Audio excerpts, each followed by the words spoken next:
hey, Rated M gang in the building. hey, hey, What's up with y'all family, man? hey. Rated M podcast, episode 104 Bro, of put the that Rated M shit podcast, down, that is. bro. We don't give a This fuck. man got himself a picture of Julia We Hart. don't Don't know give how a to act. fuck. Put that shit Don't know down. how to act. We don't give a flying fuck. Don't Put know that how to shit down. act.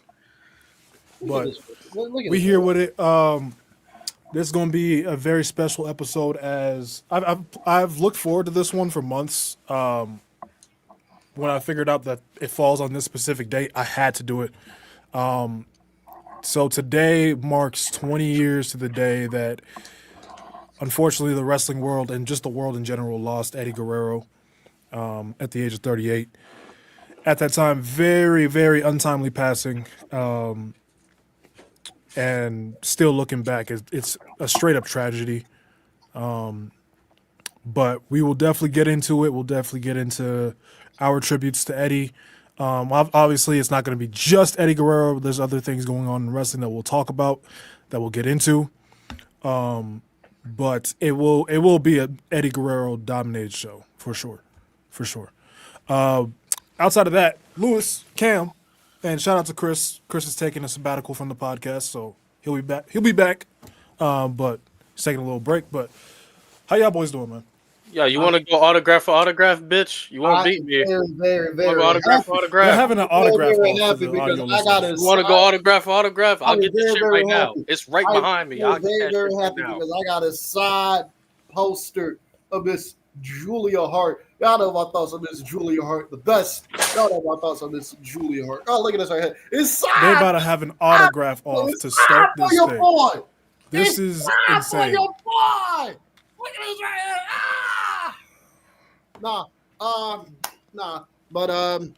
You do realize Lewis went to Comic-Con, right?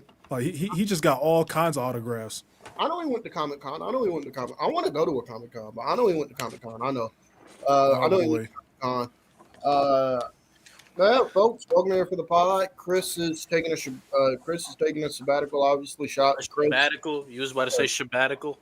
Yeah, I heard that too. I was like, hold on. Sabbatical. You want to go autograph for autograph, bitch? You want to keep flexing, bitch? Khris is taking a sabbatical real quick. He does. Khris is taking a sabbatical. He'll be back on the pod whenever he's ready to come back. You know, he'll be back on the pod whenever he's ready to come back, obviously.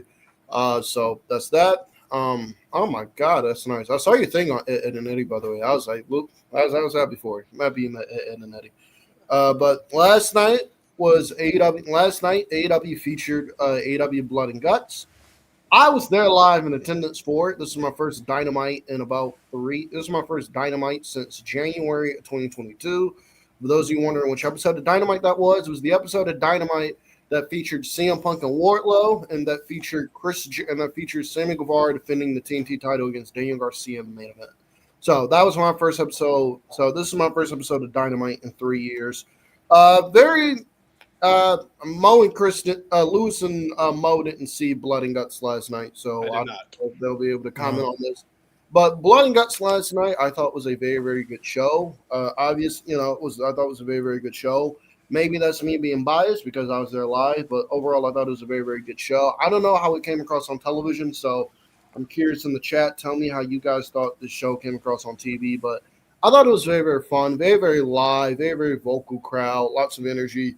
And if you're wondering why Darby Allin is continuing to get the push he's getting on television, it's because Darby Allin, quite literally, is the most over man in the company right now. As somebody who went to Blood and Guts last night, I went to the merch stand about twice, and each time they sold out. And the only T-shirts that they sold out of Timeless Tony Storm merch, and they sold out of Darby Allin merch. He's the only man that can rival Will Ospreay currently in terms of reactions.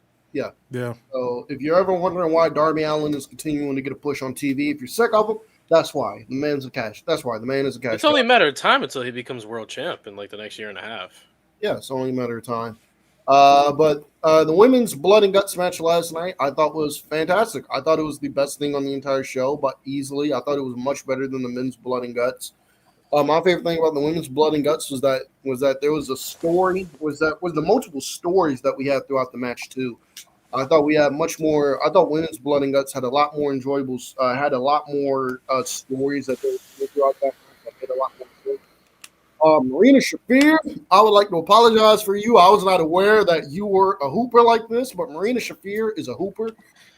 She was easily, I thought, the best thing about Blood and Guts last night. Just the intensity that she brought in it, craziness that she did in it.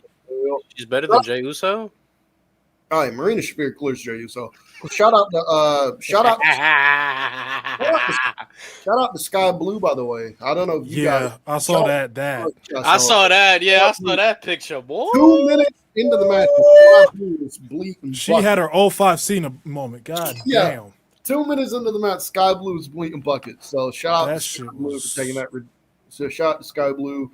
But again, I thought Marina Shafir was the highlight. I thought the finish of the match last night was great. I love how they, I thought it made sense. I thought it made sense. The heel team was able to isolate everybody from the baby. The heel team was able to isolate everybody from the babyface team until it was just Tony and, until it came down to Tony and Mina. And I thought the finish they did. Mina had. I thought the finish they did was great. Mina had Megan Bain and a bat assisted figure four. She had her in a barbed wire bat assisted figure four that led to Marina Shafir, who is barefoot, by the way. And there's a table and there's like a pile full of glass in the ring barefoot. Marina Shafir takes her foot, stomps on the glass, and after she stomps on the glass, she stomps repeatedly on Mina to break the hold. She gives Mina some sort of MMA stuff. She gives Mina some sort of guillotine. Mina passes out for the count, and then Mina passes out for the count. Mercedes has all 12 of her belts in there, and so Megan Bain takes one of the belts. I think it was the TBS title. She starts beating the fuck out of Mina with the title repeatedly, and Toni Storm was forced to watch, and Toni Storm surrendered, so Mina couldn't take any more. So just a fantastic match, fantastic finish. I love what they did there. And the crowd was really, really into it, so shout out to them. Also, shout out to Ricky Steamboat last night. It's always fun to see Ricky Steamboat. Ricky Steamboat FTR segment I thought was good. And then I want to talk about the main event real quick. The Blood and Guts, men's Blood and Guts, I thought was fine. Although there was some shit in the match that they were just doing for the sake of doing it. I was like, why the fuck are you guys doing this? But with the men's Blood and Guts, I want to bring something up about Jon Moxley. If Jon Moxley's first half of the year was not so fucking shitty, I think there's a legitimate argument to be had that Jon Moxley will be in Wrestler of the Year conversation. That is how good I think Jon Moxley has been since April. Since April. You look at the stories he told, obviously, on Hangman, and now the one with Darby, and now the story he's starting to tell with his own faction with the Death Riders, which is, you look at his character development, it's very great. Jon Moxley, they're telling the story that Jon Moxley has lost his confidence, and that Jon Moxley is basically a coward. Jon Moxley is a coward for the most part, who need the Death Riders with him, and if he doesn't have the Death Riders with him, he quickly turns into a little bitch. And it's only a matter of time before the Death Riders turn. And it's only a matter of time before Moxley gets booted out of his own faction. I thought it should have happened.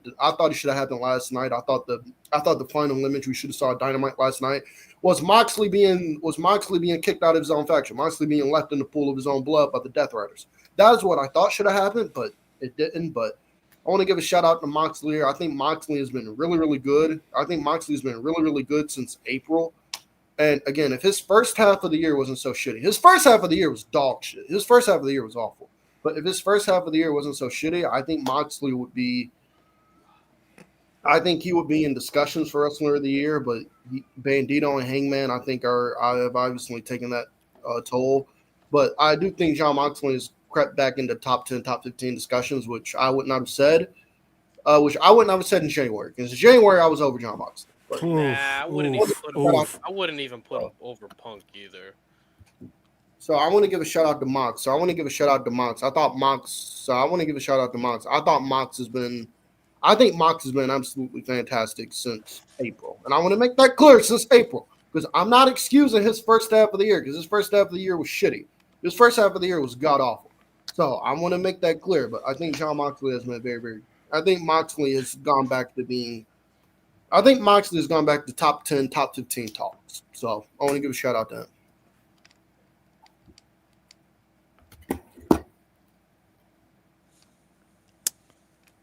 top. No, I don't know if I can get jiggy with that one. I don't know if I can get jiggy with Are top we talking 10. about just like a purely in ring or like overall Even in ring, he ain't getting that shit from me. in Respect. ring? Hell no. I'm sorry. Respectfully, he hasn't had a better overall year than Ethan Page. With all due respect, I don't think that's why I said I think he's been back. As I said, I think he's been back in top. I think Ethan Page has been great. That's what I said. I think he's been back in the top. I think he's gone back in top 10, top 15 discussions for me. For me anyway, I think he's back in top 10, top 15 discussions. It's just you look at what he's done this year. Obviously, that first half of the year was so shitty because he had a lot of really bad matches, a lot of really shitty matches, and a lot of really shitty storylines. But like, if you look at what he's done since April, I think if you look at what he's done since April, you look at the Hangman match, the Hangman story, you look at the Darby, you look at the shit he's done with Darby and the story he's done there, and then last night in Blood and Guts, and also just as okay, all right, I give up. Y'all saying I'm screwing my life. come on, man. Right, no, I hear That's crazy. No, I hear your reasoning. Crazy. I hear your reasoning, but we have to be. I don't think. No, I think my issue with the statement. Nothing you said is wrong, but we have to be consistent. We're not gonna act like the first half of the year was a band-aid. The first half of the year was an all-time low. No, I said that holds him back tremendously. No, but it's the fact that you said big dog top shit. 10, top 15. That's big dog level bad. He's not there. I think he's slowly gone. I think he's slowly crept back into those conversations. No. If you don't have him in your top, if you don't have him in your top 10, top 15, I understand. Cam, you have to be consistent. You don't have an all-time low, incredibly low like that, where people were saying that the product was borderline unwatchable, and you were the catalyst of that. Now, all of a sudden, he puts together a good stretch since the summer, and he's back into the top 10, 15 talks? I think he's had a good stretch since the spring, to be fair. I think he's had a good stretch since the Samoa Joe shit was decent. I'm not going to give you good. It was decent. Joe carried that shit on his back. I like Moxley cut one decent promo on Collision, but Joe carried that shit. And then it wasn't until when we got to the finals of the Owen Hart Cup where those two, before there was even a clear-cut winner, those two carried the AEW story on their back while Mox was in the back eating fucking Cheetos. That's why I'm saying he hasn't put in work since All In. He's been putting work since All In. That's what I'm saying. I don't think he's been. That's what I'm saying. I don't think he's been better than Hangman. I don't think he's been better than Brodito. And I can see the argument for him not being better than a lot of guys. I'm not going to sit there and argue and debate you on that.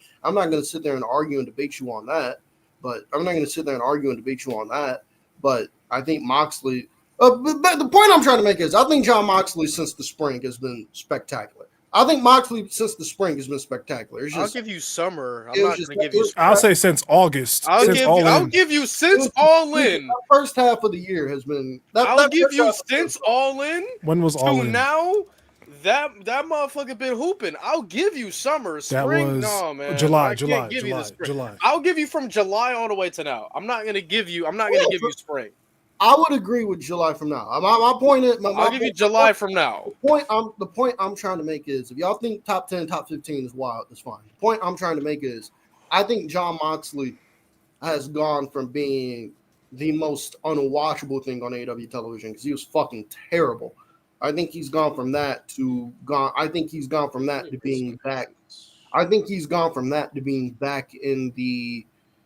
I think he's gone from being fucking terrible because Moxley to open this year was fucking awful. I think he's gone from that to. I think he's gone back to. I think now we can say, oh shit, Mox is back. Well, like there was a point in time this year I thought Moxley was washed. I was like, Mox, back it up, bro. You're done, bro. Me too. To now, I'm like, Cope stuff. Mox went crazy. No, the Samoa Joe stuff wasn't all that. It was okay. It cleared the Cope shit, but I'm not gonna give you it was cooking. Samoa Joe carried the build. Mox got one good promo. To be fair, I thought the Cope shit was bad, but also Cope shit was an all-time bad. The Cope shit was bad, but the Cope shit was bad. I'm putting that on both. But but the point I'm trying to make is, I think the turnaround Moxley has had this year deserves a lot of love and a lot of attention because he's gone from being unwatchable to being back to being really fucking good. Compelling. That's the point I'm trying to make. but that's just me. I feel you. Definitely, that Coke feud was dog shit. I'm over Cope in AEW personally. That Coke feud was dog shit. Hold on, I'm writing never down. wanted him in there. Hold on, I'm writing down some names right quick. Yeah, I got to hear like a 15 or like a 10 to 15 where Mox would make it.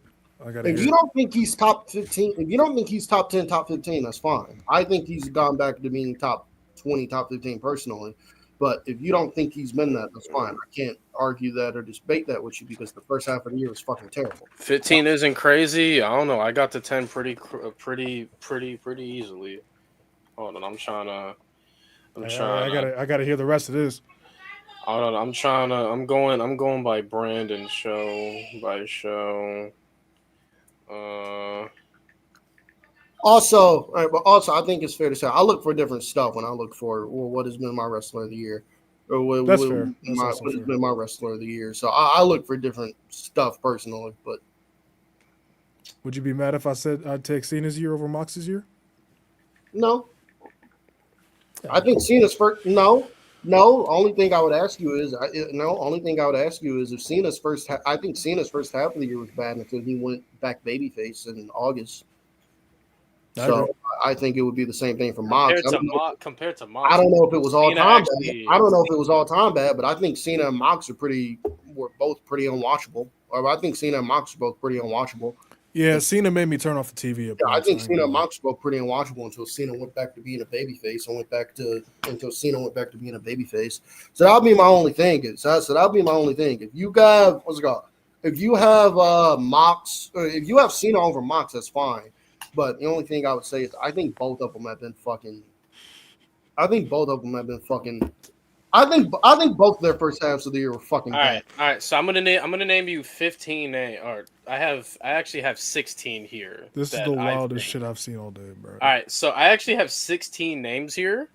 Okay. And I want you to tell me if Mox is over them. All right. So no order, by the way. I just named 16.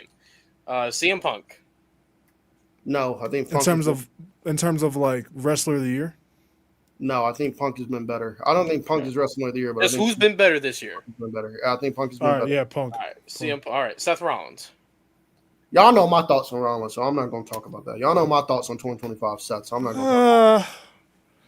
I would personally take Mox over him for this last half of the year. But y'all know my thoughts on Seth. Y'all know my thoughts on 2025 Seth Rollins.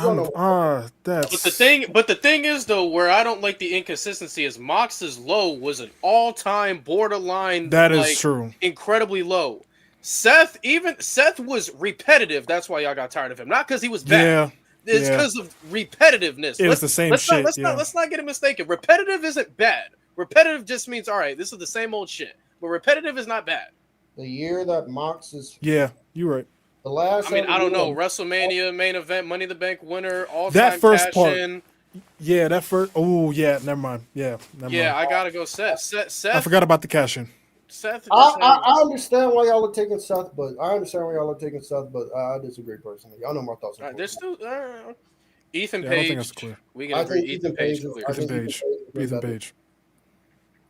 I think the work Ethan Page has done this year has been better. Ethan Page. Bandito. Ethan Page up. Bandito. Speaking of Ethan Page, I saw something online that said if Ethan Page got caught up to SmackDown, he would easily be. If Ethan Page got caught up to SmackDown, he would have a great shot at being like a 04 JBL heel, and then somebody who gets caught up and immediately gets title shot. But you call Ethan Page up to SmackDown. Right, Bandito. Obviously. Bandito. Santana. I think I was about to say, what the fuck? I can't speak that much about TNA, but I think Santana's been better. Trick. I think we can agree. Trick has been better. Overall, yeah. Trick has been better. Cam, you can't do that. Trick has been overall. I'll take Mox's matches. I'll take Mox's matches. Trick overall has been better. His promos, the segments, the build-ups, and as TNA World Champion, he delivered on his matches for the most part. Yeah, the only like bad Trick match I can think of from 2025, the Joe Hendry match. Yeah, but against Elijah, I'm personally taking Mox. But if y'all take Trick, that's fine. But I'm personally taking Mox. All right. Ospreay, we can agree. Even with Ospreay's next fight, Ospreay's cleared. Sami Zayn.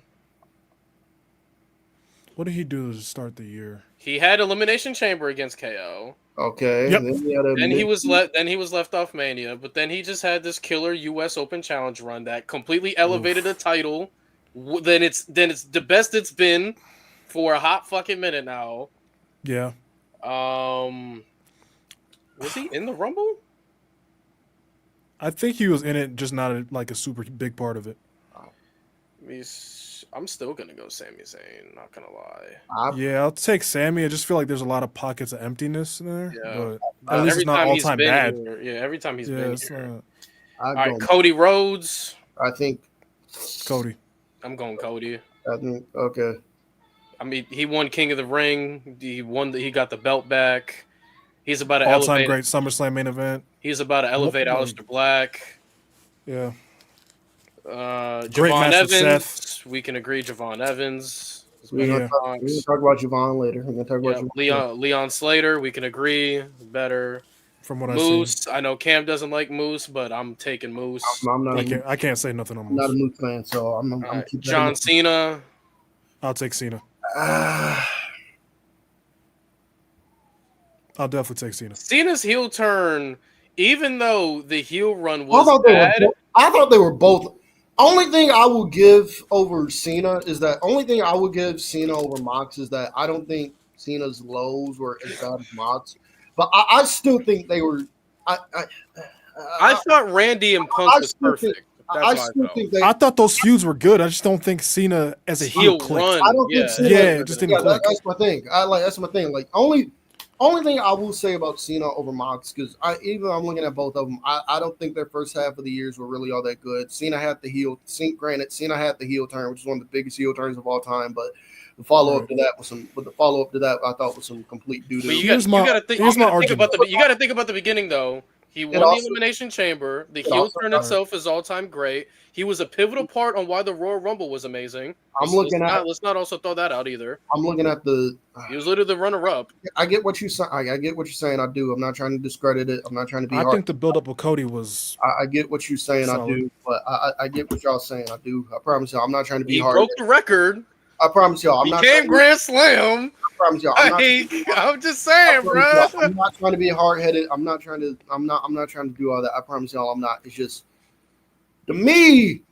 They were, granted, I think they had both turned it around this year, but to me they were also pretty heavily the worst. I hear you. Their entire show. I hear you. Like here's my argument. I thought was the worst part of WWE television. Just like I thought heel Mox was the worst part of AEW television.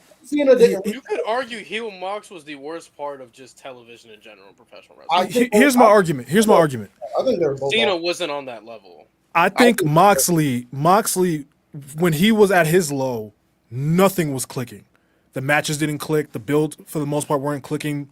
The promos. And with Cena, at least like the Randy build I thought was good, and then the match itself delivered. The Punk build was very good, and then the matches delivered. Like Cena, I think his character didn't click all the way, but what was actually produced, what was actually being produced, did work. I get what y'all saying. I do. I get what y'all saying. Besides the Mania match, I have no defense for that. I get what y'all saying. I do. I'll also say this. I thought John Cena did a much better job this year. Like playing. I thought John Cena did a much better job this year, playing it in his limitations. Because obviously John Cena is not the same performer that he once was. He's 48 years old, and because obviously he's 48 years old and he's broken down. So I thought he did a much better job, and really, I saw a tweet. It was like, and really, like I saw a tweet. I agree with perfectly. It was like the amount of shit you can do in wrestling when you're over is ridiculous. It's like you can go in there, you can have like the most like basic, most monotone match ever. Yep. Like if you're over, the fans will eat out of the palm of your hands no matter what, and be like, "Oh shit, that was really really good." So like the John Cena Randy Orton match. I thought that was a good match. Okay, this makes sense. I thought it was a good match for John Cena and Randy Orton to have at this point in their career. I agree with the type of match they had at this point in their career. If it was any other two, like if it was any other like main event talents going out there having that match, That would have got shit all over. Because I don't it think was ridiculously overbooked. I don't exactly. I don't think it would have been received very well. But for John Cena and Randy Orton, for those two men at the stage, especially John Cena, stages of the career to go in there and have the match that they had, I thought it made I thought people were like, you know what, that was good. That was a good match for John Cena and Randy Orton's teams, if that makes sense. Again, this is not me trying to be hard-headed. Or me trying to discredit the points y'all are making. So if y'all say Cena, I mean, even me personally with the Randy match, I was there. I was starting to be like, all right, we overbooking this a little too much. But, I agree. My thing is, I just want the consistent, because if this was Roman Reigns, we'd be kicking him in the dick like repeatedly right now. So I just don't see, like, even with the run Mox is on right now, even though he's turned it around, it hasn't been legendary. The only legendary thing was All In, and that's still not enough for me to. And Cena's produced some legendary shit. Like if the scale was like this, I don't think it's been legendary. I don't think the Mox shit has been. My thing is, compared to Cena has more legendary this year that outweighs his bad though. Right. Like he's about to have the biggest non-WrestleMania PLE of all time. He just became Grand Slam. He broke the record. He main evented a WrestleMania. He won the Elimination Chamber. He was one of the main catalysts to why 2025 Royal Rumble is one of the most all-time great Rumbles ever. Like he has more legendary this year than bad. While Moxley, while his legendary at All In was insanely fucking great, it still doesn't tip the scale of how bad he was. And I think Cena, he's giving you two legendary matches in this little short time period where he flipped it around. That match at SummerSlam, I think, is an all-time great SummerSlam main event, and that match with AJ at Crown Jewel, that is another 5-star classic. I don't think Mox has produced anything like that since he's turned his shit around. That's where I concede to Cena, because I think and even the Logan Paul match was good too. Ugh. Fuck Logan Paul. But that's where I'll concede to Cena. That's where I'll concede to Cena. So Cena, Hiroki Goto, we can agree. No, Goto's been better. Goto's been better. Goto was the best champion in wrestling before he got hurt. After Steve Macklin, I agree. Okada, we can agree. Okada's been better. I agree. Okada has been better. Takeshita, we can agree. Next question. Yeah. Ricky Saints, I think we can agree collectively. Yeah. Ricky Saints has been better overall. Okay. And then Zack Sabre Jr., we can agree. Don't know enough ball. So Cam, you agreed to 17 names. I had 19 written down. What are the other two names? I wrote them all down. You said no. You said no to Trick, and I can't give him Trick. No, I can't give him. So Trick. you said no to Trick, and fuck no.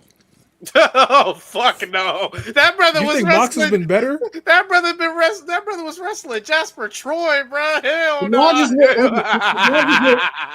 The matches with Oba Femi have been hit or miss, but I can't put that on Oba. That is all. Oh hell no! Oh hell no, man! Hell. That is all on the booking. That is all on the booking. Oh my god! Hell no. Yeah, for sure. I can't put the blame on Oba. That's all. I'm not definitely not, but. Oba versus Javon, and I raised you with Hangman and Mox. I raised you with Mox and Darby. Even though I don't like the ending, the match was good. I don't think Oba. I love Oba, but speaking of which, call Oba Femi up. We can talk about that later. But why is he still on NXT? I would like to know why the fuck he's still on NXT. I knew he was gonna go after Ricky. There's no way Oba gets his ass whooped like that. When I mean whooped, Ricky whooped that ass the last minute 30 in that match. They were not gonna let Ricky whoop that ass. I honestly wouldn't be surprised if Oba got the belt back and then they call up Ricky. That would be crazy.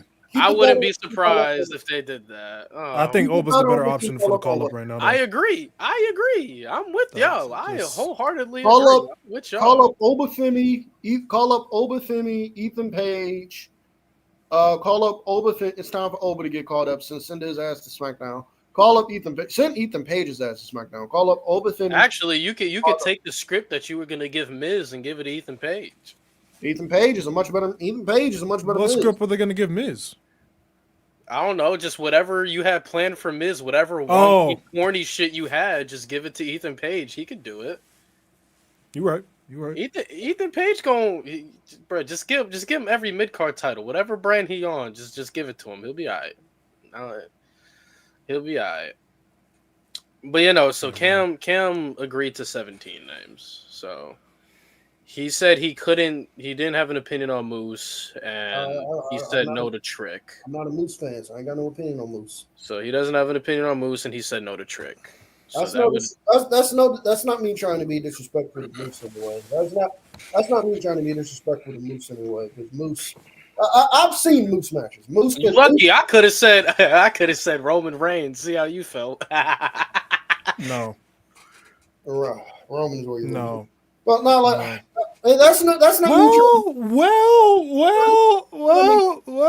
When he's been around, it hasn't been bad.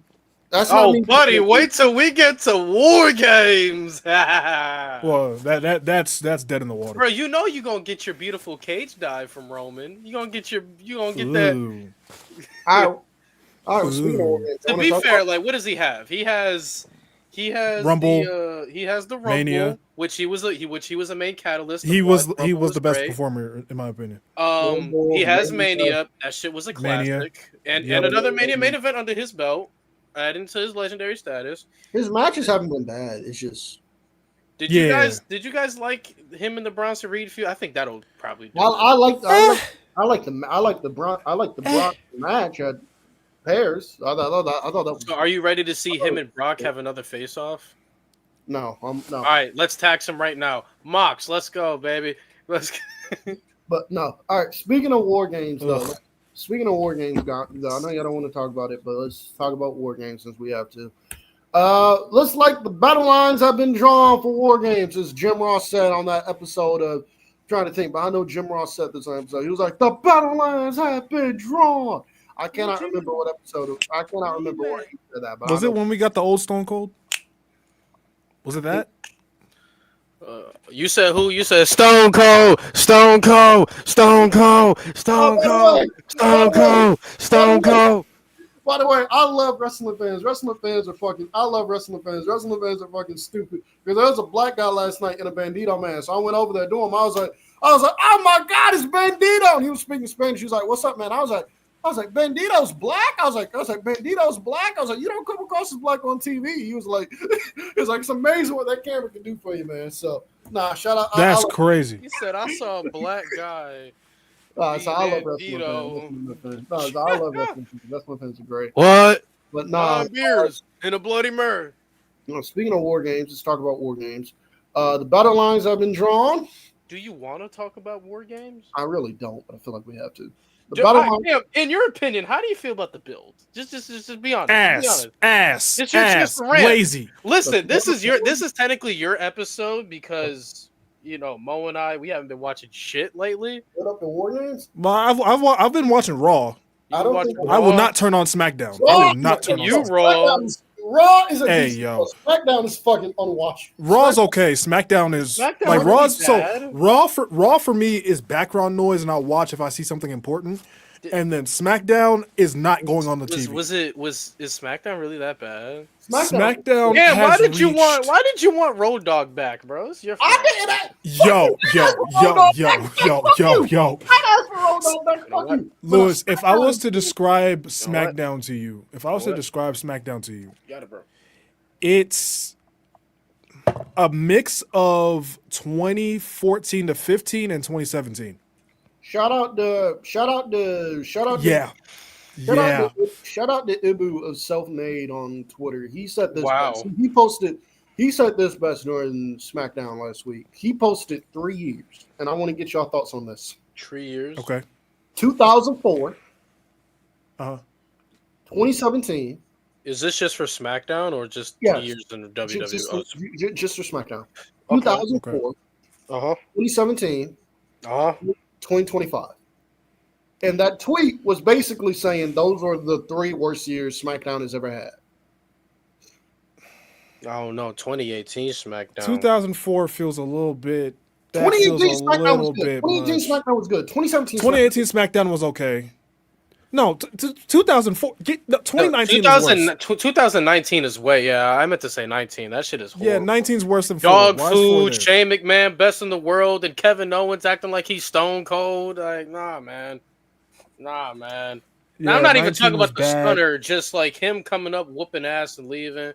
20 is another bad year. What the fuck? 20 is pretty fucking bad. 21 was fixed by Roman, but not. It's still not a good show. 21 was fixed. 21 was fixed by Roman, and then they were lucky that they got Gunther for 22 and for 22. Because 22 was starting to become dry too. But I'm also not gonna lie. If you were not some way, shape, or form connected to the bloodline, you were fucking. I was doing. You were boring. Yeah, you were boring. I was doing something else, gang. I ain't gonna hold you, bro. And then in 2022, if you weren't connected to Gunther somehow, I was not watching you. If you wasn't connected to Roman or Gunther, I wasn't watching you. So Yeah. he basically said those were the worst 3 years. Bro's probably like not. 04 is a He's little not much. that wrong. I don't know if I put 25 ahead of. How y'all feel about 06 SmackDown? I'm always kind of like. Remind me what happened in I don't 06. remember much of 06. Rey Mysterio is world champion. Is that Punjabi prison with Batista? We got the first ever Punjabi prison. Yeah. Oh, Batista was out for a good no. half of the year. No, the ass. 04 had Heidenreich. Yeah, we had Heidenreich and Undertaker in a casket match, right? Yeah. Come on. Oh, What? Heidenreich didn't want to touch it. Imagine, bro. He told Undertaker to his face, "I don't like caskets." Tell a 04 was tell 04. a dead man Heidenreich that. is terrible. Tell a dead man that. A Yeah, fucking dead 04 is a mixed bag. I ain't gonna lie. 04 is a man. mixed bag. 04 is. No, it's just the build up to these matches have not been good. War Game, the build up to these matches, the build up to Survivor Series. So why'd you rehire Road Dogg? I didn't hire Road Dogg. Road Dogg could be in the fucking unemployment line if I had anything to do with it. I didn't hire Road Dogg. Yo, it's just the best thing about SmackDown, unironically, is Ilya Dragunov. Like once Ilya gets off the show, I'm turning it off. Bro, like, I was kind of joking with Chris on the SmackDown Watch More last week, but I was kind of serious. Ilya wrestled Johnny Gargano on SmackDown, the US Open Challenge. Really good match if you haven't seen it, by the way. Well, like after that match, I told Chris, I was like, Chris, let's just end the live stream early, bro. I was like, let's just end the live stream early, bro. I was like, we 30 minutes in. Ilya done already had his match. It done peaked, bro. Let's just end the stream early. I was like, it done peaked, bro. Let's just end the stream early. Obviously, I was joking with him. But like after the show, I don't blame you, nigga. after the show, we stayed on there. Chris was like, Cam, bro. He was like, you were right, bro. We should have turned this show off after the Ilya match. But this show was awful. Show was just. I will never, bro. There was an episode where, because when I'm not watching SmackDown, I'm at least watching the watch along, right? This man Chris crashed the fuck out, and Chris is a guy that does not crash out. When I believe it was Ilya and Aleister Black that got so many fucking commercials during it, and there was another match on the show that was completely nobody gave a fuck, and that shit had like no ads. And Chris crashed the fuck out. And I don't blame him. SmackDown is unwatchable television.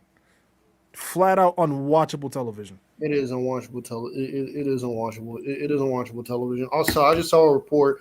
Now, keep in mind this is Meltzer, but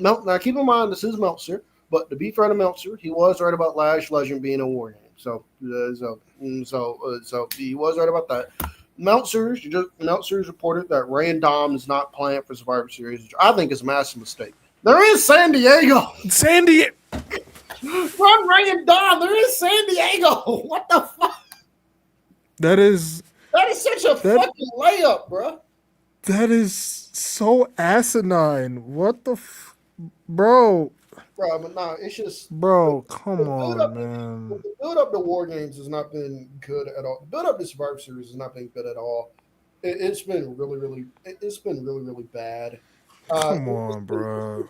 Really bad. It's just some bot ass shit. Logan Paul is. I had to watch Logan Paul in War Games. And I have fucking people fucking defending him to me, talking about. Yo, Lewis, did you hear this part?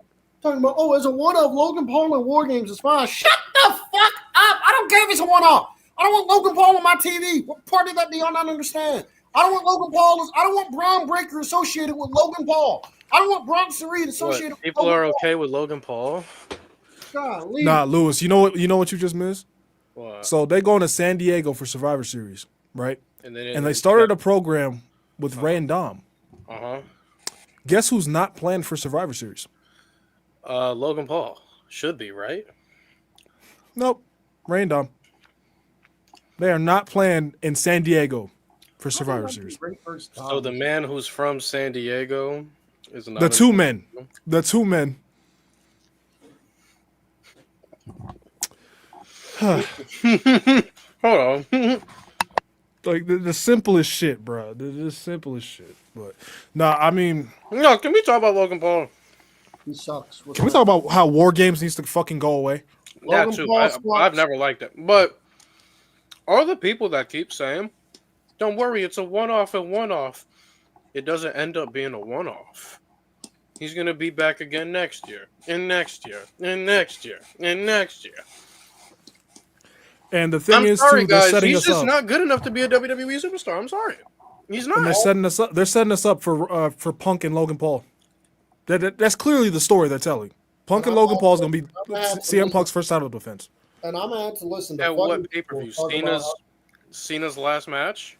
And I'm gonna have to You better listen. not be over there, bro. And I'm gonna have to listen to fucking people talk about, oh man, what a good match between CM Punk and Logan Paul.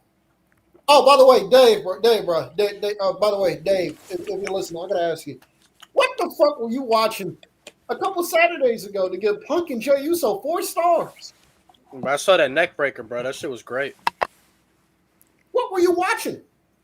What were you watching, Dave, to give Punk and Jey Uso 4 stars? Yeah, salute. Punk and Jay fucking Uso. Well, yeah, I'm sorry, guys. Don't let no name trick y'all. Logan Paul is not a WWE superstar. He's not that good. I'm sorry. We've given him chance after chance. He's been here for 3 years now. He's just not good. He's not good. His promos is cringy as fuck. That's what he's supposed to be. No. There's a difference between in-character cringy like Dom and just cringy like Logan. Yeah. Like, Logan's cringy. On top of that, he needs a top-tier veteran or a top-tier in-ring performer to carry him to a decent match. Not good, not great, not elite, decent. Like, I don't get it. Logan Paul is not. He's not good. Paul Walthauser is better.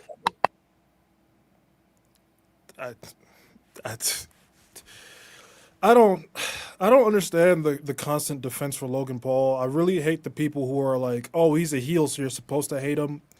Bro, I'm not 5.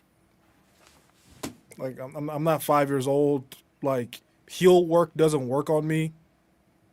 Like, if you're good at your job, I'm more than likely gonna like you. It's not about that.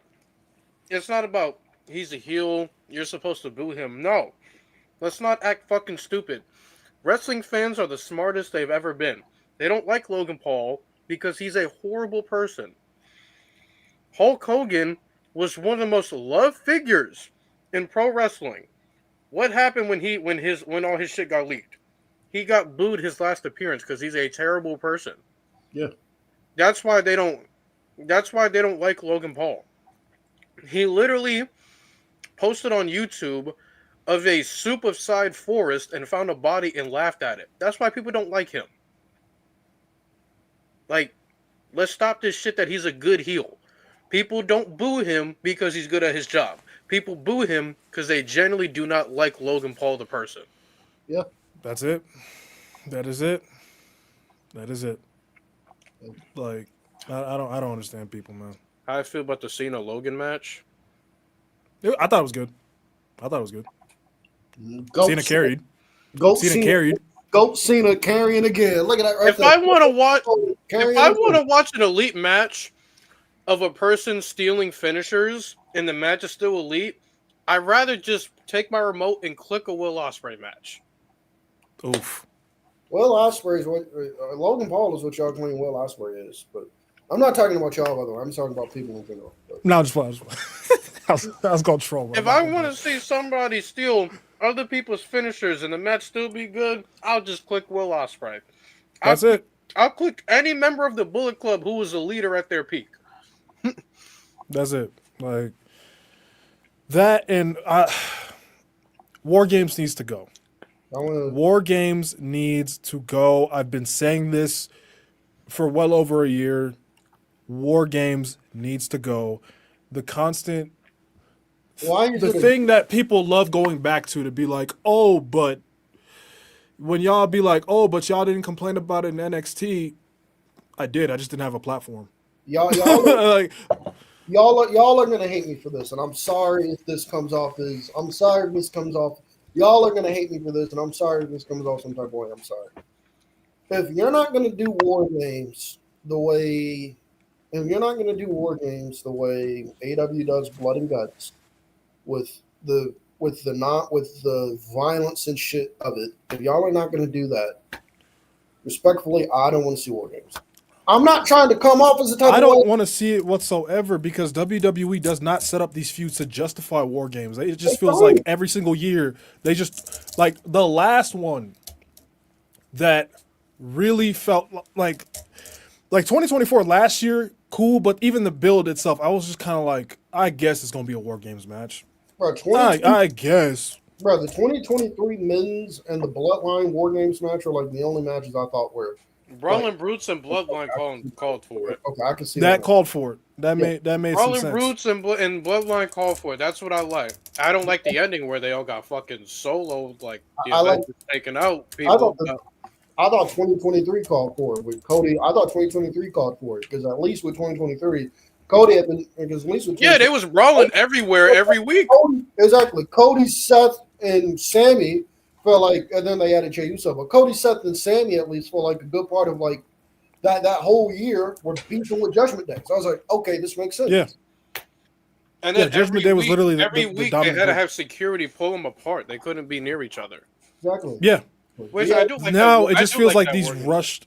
Now it just feels like these rushed ass builds. Like why is Cody helping? What does Cody have to do? Yeah, that's what pisses me off. Why? Why? And again, he's a SmackDown superstar. End the fucking brand split. Why do you keep doing this? On top of that, you have both world champions in the match. We're not going to get a world title match at Survivor Series again. At a Big Four. Like last year, you left Cody off the card completely, which is insane. Yeah, that shit was and now this year, we're not getting a single world title match. At least we had Gunther and Damian Priest last year. Could have easily done Aleister Black and Cody Rhodes at War Games. Easily.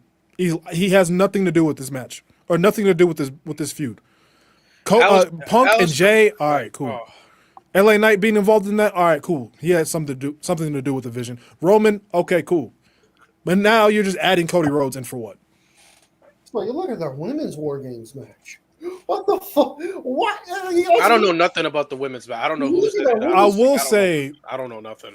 I will say they've been kind of slowly building that one a little bit better. I'm still not interested, but it's been a little bit better. The women have been the best booked in WWE for like 2 years now. I think women's War Games this year. I think women's War Games just should have been. They ain't sad. We in a new era. Alexa and Charlotte. No, not like that. It's just because that's not good either. Yeah, I think women's War Games this year should have been on the babyface side. You do Rhea, obviously, Io, Bailey, Lyra, and then you either do Stephanie or AJ Lee. Boom, that's your babyface side. For the heel side, you do Roxanne. For the babyface side, you do Roxanne and Raquel, obviously. You throw the Kabuki Warriors in there, and then I don't know and then Becky Lynch. I don't know who the fuck is going there, but now it looks War like Games should be Becky Lynch and Maxine. Like that should be their women's IC one-on-one match. Yeah, but that's gonna be next. That's gonna be on Monday. That's the match on Monday. I think they're doing that on Raw. What the fuck are we doing, bro? So I mean, the AJ Lee return. This nigga. Well, AJ Lee and Becky Lynch is more than likely going to be seen as last match, right? No, I don't think so either. I think they're trying to save that till Mania. No, why the fuck? Lewis, I know you don't know this. Lewis, I know you don't know this because let me just tell you. Cena's last match, what Cena said on Raw was he wants his last match, Saturday night's main event, to be NXT versus WWE main roster proving ground match. So it looks like Cena's last match is going to be Cena against his final opponent, and then NXT against main roster stars. That's what it's looking like. Oh, is that why I see the Gunther and Javon graphic? Well, that's for the tournament. For the Cena tournament. Cam, I apologize with my king. Yeah, Gunther's about to put Planet to ass. You guys about to have a slimmer of hope when he gets the OG cutter, but that's I would have preferred chop to the back. I would have preferred. About to chop his. This is just me personally. This is just me personally. I would have preferred had they just done Gunther and Javon in the finals at Survivor Series. You put Javon in there. You have Javon work his way through. Gunther obviously works his way through. Then you get that means Javon got to beat the other guys. Or then you do Gunther and Javon. Or then you do Gunther and Javon. What a fun match that would have been for Survivor Series, and Gunther wins. But I know Gunther's gonna put belt to hands. It's gonna be fun though. Javon. Let's look at it from this side. Let's look at it from this lens, right? You couldn't have chose a better opponent for Javon to be showcased. Oh. No, I'm not. He's going in there with arguably the best in-ring performer on the fucking planet. Lewis, believe me, I'm not mad about Gunther. Lewis, believe me, I'm not mad about Gunther and Javon. He's about to chop him, and a dread is gonna go flying to the crowd, bro. I know that match is gonna be fun. That is insane. Right, he's gonna chop him. Javon gonna go, and a dread gonna go flying. Speaking of which, I wanted to ask you guys this because it's something I've been thinking about for a while. Let's look at WWE's main event scene. Ooh, ew. Why? Why do I want to do that? I think Ring of Honor has a better main event scene. Just listen to me here. Just listen to me here. Let's look at WWE's main event scene. CM Punk is 48 years old. Randy Orton is 43, 44, 45 years old. I think. 45. 45. Jey Uso, Drew McIntyre, Cody Rhodes, LA Knight, Seth Rollins are all either in their 40s or about to reach their 40s. Mm-hmm. And then we look at this last time is now tournament. A lot of old fucking people in here. Mm-hmm. Do y'all think WWE has an age problem? Do y'all think WWE has an age problem? I think this time we get some youth in this motherfucker. I'm not talking about youth in the mid-card. I'm talking about youth in the goddamn main event scene. Yeah. I think they have an age and a development problem. Development. That's probably where I'm leaning. Yeah. It's not NXT's fault because Shawn Michaels gives them on a silver platter. They just don't catapult. Carmelo Hayes is prime example. Like they weren't even doing it. They weren't even doing it with Stephanie Vaquer. Stephanie Vaquer was literally left off TV and shit like that. And the only reason she's champion right now is because Big Jim put his Slim Jim in the fucking socket. That's what happened. All right. Just gave him it a buck. That's the only reason why she's champion. Otherwise, Naomi would probably still be the champion right now. Lock in, Brody. I am locked in. Lock in, Brody. I am locked in. Big Jim put his Slim Jim in the casing. And he ran it back. Oh. That's what I meant. That's why I was asking about that main event scene. So y'all think WWE has an age problem, right? Because I do. But. Yeah, no, I do think they have a development issue as well. Like Julia getting squashed in 2 minutes. Come on, bro. That is diabolical. And apparently, I've read that WWE still sees her as no, bro. Like that's fine. You don't book her like that, then. Yeah, that's what I'm saying. Like it's cool if you still see her that way, but you don't book somebody you see that way to lose in 2 fucking minutes. Didn't we learn the lesson with Bianca? Y'all got lucky on that one. Can I ask y'all what I think? Can I ask y'all? I'm gonna ask y'all. What do y'all? I know y'all answer for this. I'm gonna still ask. What do y'all think would be a much more compelling women's championship feud right now? Stephanie Vaquer and Nikki Bella, or Stephanie Vaquer and Julia? You could have said any other name besides Nikki Bella, and I would say that. Yeah, bro. I'm sorry, Nikki. I mean this in the nicest way possible. Why are you back? Sincerely, what do you? Why are you back? I love you, Nikki. I do, but why are you back, Nikki? I don't really get it either, but unless you're returning with your sister and y'all adding depth to the tag division, I don't know why you're back. The tag division, yeah, that's the thing. You get what I mean? Like, and they turned Nikki Bella heel. The baby girl ain't been faced for 2 months, and they already turned her heel. You know what I mean? They bring her every time they bring her back. They turn her heel. Every time. Also, prayers out to Bianca, because this entire time we thought it was a finger when she broke her knuckle. It's her knuckle that she broke, not her finger. Oh my god! She showed a picture, and it was like, what the fuck was it like? You know them jawbreaker candies you get as a kid at them birthday parties? That's what it looked like. That's what it looked like. A big bulge like that, right here. Was that like a recent picture of or when it happened? No, it was a recent picture. Oh my god! Yeah. From what I've read, they're in between. Earliest she could be back is January 2026, or they don't know when she'll come back. But she broke her knuckle. It wasn't her finger. It was her knuckle. Which your knuckles connect to, your ligaments and shit like that. So she broke it completely. So we don't know when Shorty gonna be back. That's that division, especially on SmackDown, needs her. They need her. SmackDown needs everything. SmackDown just needs to be abolished. Hey Cam, while I go pee, DPW, how do you feel about it? Oh yeah, go ahead, Cam. Sorry, I'm gonna talk about this. Thank you guys. So for those of you guys that are not aware, let me pull up the actual message that they said. For those of you guys that are not aware, DPW is closing down, which I hate to say. My heart breaks every time I say that because I don't know how much DPW, Deadlock Pro Wrestling, means to me. Here, okay, I found the post. Here it is right here. So this is the post. They post on Instagram, on Twitter. Hey everyone, the next DPW event will be our fourth anniversary event in Cary, North Carolina on Friday, December 12th. We will run one more event in Japan in 2026, but this will be the final DPW event for the foreseeable future. We have decided to make the event a fundraiser event to help families in the area as we close the 2025 holiday season and end of the new year.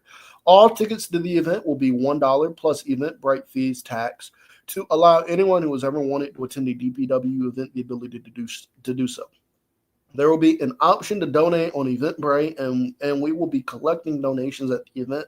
All the money from the gate and donations from the December 12th event will be donated to a local North Carolina food bank. Food Bank of Central and Eastern North Carolina. Deadlock itself will match the gate and donations up to $10,000. The Eventbrite page will go up later this week. So this was posted 5 days ago, so I'm assuming tickets are on sale now.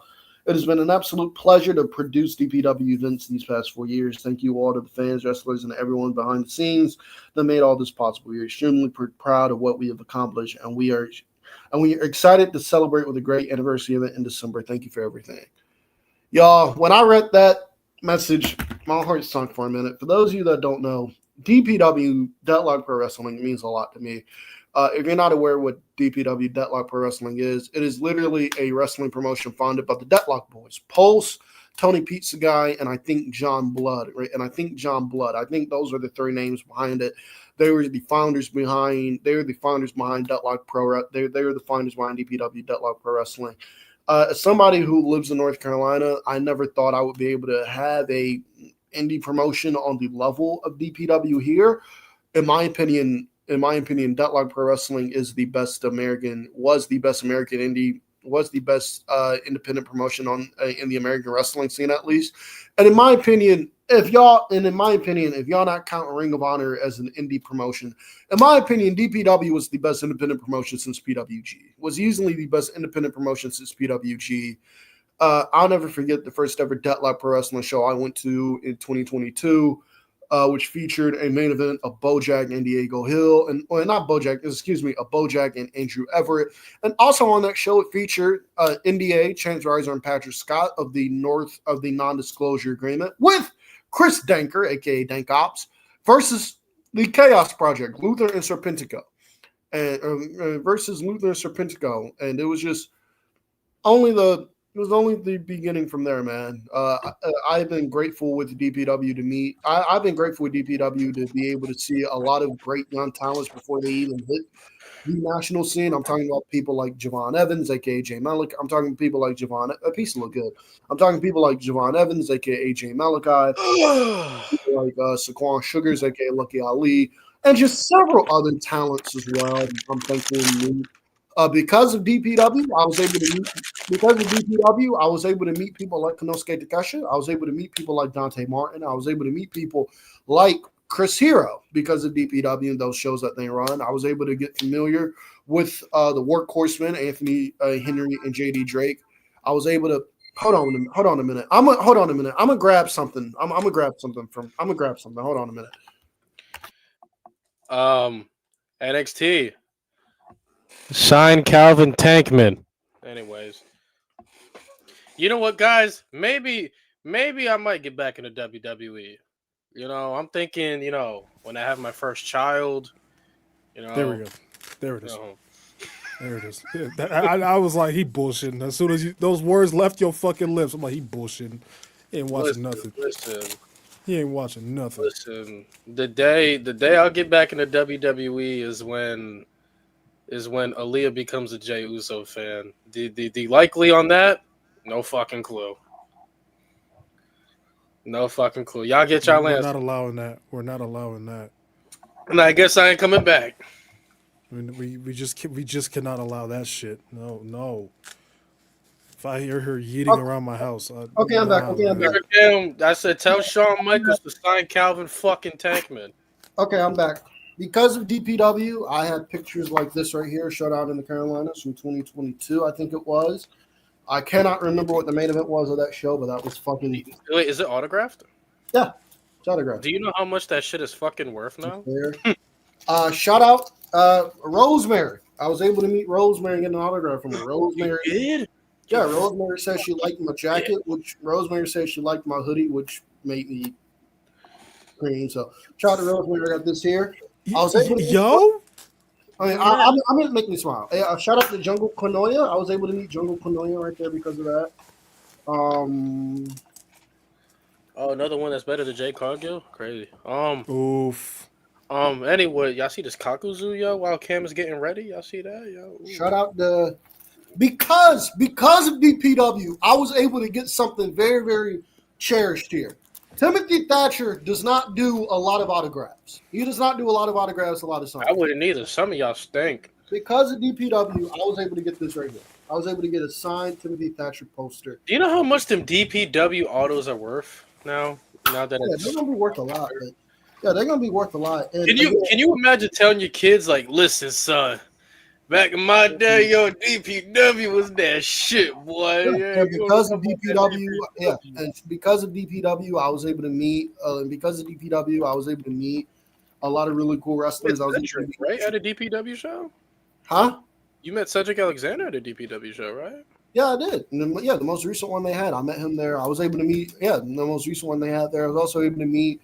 I've also been able to be exposed to a lot of cool, a lot of cool really wrestlers there. Shout out to people like Rachel Rose. Shout out to people like Rachel Rose, Hyon. Stop playing, chat. He announced his retirement. Who? Fandango. Oh shit. JDC announced his retirement just now. The system will find his replacement. Hi, my name's Louis Malave. I would like to be part of the system. If you need a fall guy, I am right here. If you need a fall guy. But shout out to Rachel Rose. Shout out to Rachel Rose, Hyon, Jay Malachi, obviously Javon Evans, Lucky Ali, Bojack Diego Hill, Chris Danker, Dankops, Pulse. Everybody that made DPW, everybody that has been a part of DPW, I want to thank them. Shout out to all of the cool wrestlers I was able to meet too. Because of DPW, I was able to hang out with Speedball Mike Bailey and his wife SoCal Val, and his wife, and his wife Ada Scott at a local, at a taco place on Franklin Street in Chapel Hill. So shout out to them. Because of DPW, I was able to have because of DPW, I was able to meet. Because of DPW, I was able to have a conversation with Filthy Tom Lawler. For those of you that don't know, Filthy Tom Lawler in the parking lot. I want to give a shout out to him. He could have been one of those wrestlers. Hey, 2022 Tom Lawler was that motherfucker, boy. Yeah, exactly. Filthy Tom Lawler, after his match, could have just been like, I'm done. But Filthy Tom was waiting for his Uber in the parking lot, and he actually took the time out to meet everybody that was in the parking lot and have actual conversations with them. So shout out to Filthy Tom. Again, DPW means a lot to me, man. I think it's the best American indie since PWG. If you guys do not count Ring of Honor as an indie promotion, I think it was the second best indie since PWG. And if this is their final show that they're running, I want to thank them for giving me. And if this is their final show that they're running, I want to thank them. I want to thank them for allowing me to attend these shows for 4 years, and just have a lot of fun. Have a blast there with wrestling. So I have a question. So for anybody that hasn't signed, wow, I said sign. Crazy, sign me. Shout out Khris. For anybody that has not seen a lick of DPW, what would be the 5 matches that you highly recommend for people to watch? Well, let me pull this up because I actually did send Dante. It has a list on his phone. That's some real shit, bro. Dante did. Hey, I got my all-time list on my phone, bro. KD don't crack the top 100, you know. Shout out to Dante in the chat. Dante did ask about this, and I was able to send them. He's mad. So, you and Jay Harris are mad because he was the best player on 2 championship teams. Cubic Zirconia next. I got more than 5 here, but these are just matches. KD the first bald man to win a ring. But these are just matches I would recommend personally. Lucky Ali and Colby Carreno title versus career. For those of you that don't know who Colby Carreno is a really, really good professional wrestler, by the way. He's a really, really good professional wrestler. He got signed by WWE, I want to say, in 2023. He got signed by NXT by WWE in 2023, and he was supposed to be a part of NXT, which is why title versus career happened. And he got caught up in that hiring freeze WWE had, so he obviously wasn't able to go there. But just a match, that's one I recommend. Violence. Hold on, Cam. Before you get to the next match, I'm sorry. I have to call out Lewis on this. Why did you just bite your pizza like that? What, the crust? Because you went from the crust when there's so much left. No, because with Little Caesars, when it gets cold, I just like to get the nasty shit out the way. Oh, it's cold. Oh, yeah. Okay. I just want to get the nasty shit out the way. Okay. When it's cold, when it's cold, I'm just gonna get it out the way. I don't like wasting food, bro. Yeah, I don't either. But, I was like, wait a minute, what the fuck? I'm sorry, Cam. Continue. Hey, it's cold, bro, so I gotta eat the crust first, bro. Get that nasty shit out the way, bro. Mo said he wants to join the Death Riders. What? That's what they said? I'll join it and kill it from the inside. Violence is Forever versus the Workhorsemen inside of a steel. Violence is Forever versus the Workhorsemen. I believe in the first ever DPW steel cage match. If you guys don't know who Violence is Forever is, first off, it's absolutely criminal that Violence is Forever. You have a tag team that fucking good, and they are just on the indie scene. The fact that AEW has not picked them up, at least for Ring of Honor, is really fucking criminal.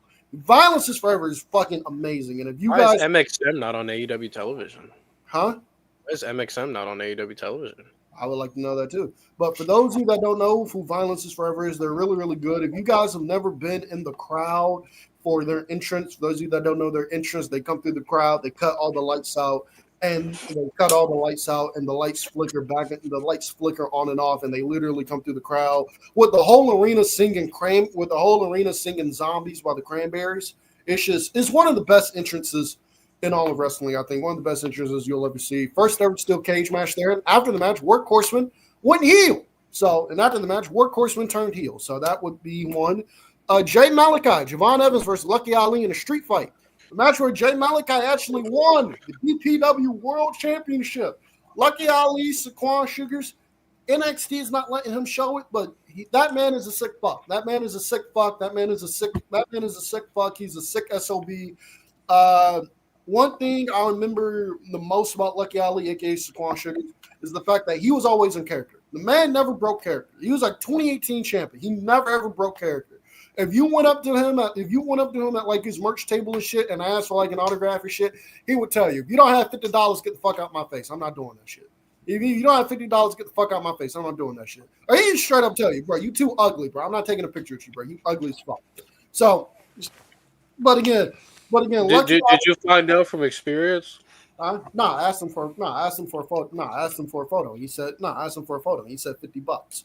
But so shout out to Lucky Ali, Jay Malachi, Lucky Ali in a street fight match where Jay Malachi won the DPW World Title. So there you go. Bojack versus Jay Malachi is another match for the DPW World Title. I forgot what show that was, but Bojack versus Jay Malachi. There you go. Konosuke Takeshita and Andrew Everett. DPW. I forgot which DPW. Oh, Andrew Everett's still wrestling? I forgot which DPW show that was. Does he still have that big ass head? He does. He does have that big ass head. He does. So that was a great one. He got a big ass head. So that was a great one. Hey, shout out Andrew Everett, though. Yeah, that was a great one. Calvin Tankman and Blake Christian. This was the first show. Calvin Tankman and Blake Christian. This was after, I think this was the first show Blake Christian worked after he got released by WWE. And Calvin Tankman is fucking great. So Calvin Tankman. Wow, it's like another guy NXT needs to sign. Crazy. TNA, sign Calvin Tankman. Somebody please. AEW sign Calvin Tankman. Somebody please sign Calvin Tankman. A man that big who moves the way he does should be fucking employed somewhere. A man that big? A man that fat. You a child. I'm tired of this. You are a child. I'm tired of this. And then another match. And then another match I would recommend. I'm pretty sure you guys have seen it already. But if you haven't, Chris Danger. Chris Danger and what's it called? But if you haven't, Chris Danger and Sean Spears. It was supposed to be Chris Danger and Adam Cole, which made me really happy. Chris Danger sounds familiar. Which made me really, really happy because I thought we were getting Adam Cole here. We were supposed to get the match, but Adam Cole broke his ankle. And so Adam Cole broke his ankle. So Sean Spears was the replacement. Great match. Great debut for Chris. Is he the Dank Ops guy? Yeah. I remember somebody. Yeah, Chris Danger got the fuck beat out of him in that match by Sean Spears, but that match was really good. So those would be the 5 matches I recommend. All right. I don't know if their streaming service is still up, but you can probably find it on DPW.com for $15 a month. So check those out. Guys, get ready. Do your surprise face. K-Rob just said Fightful has officially confirmed that Joe Hendry is signed with WWE. Surprise face in 3, 2, 1. Nigga, fuck is we? The colonization. The colonization of total nonstop action continues. Let me see. Joe Hendry, NXT champ in next year, 2027. NXT, bring his ass 2027. Fuck NXT, put his ass on the main roster. The nigga had his NXT run already. You got a great. You ain't wrong. Point. You have a great point. He has had a Mania match on top of that. Technically, Joe Hendry is the first TNA superstar to main event a WWE PLE. Bro, it's the same. Bro, it's the same thing with that brother made WWE history without being signed to the company. Bro, it's the same thing TNA wrestler that was in the Rumble, TNA champion in the Rumble, TNA champion at WrestleMania. Bro, it's the same. Listen, if people thought Joe Hendry was annoying now, I hate to break it to you. When he touches the main roster, Triple H gonna spam him like an emote. Oh, awesome.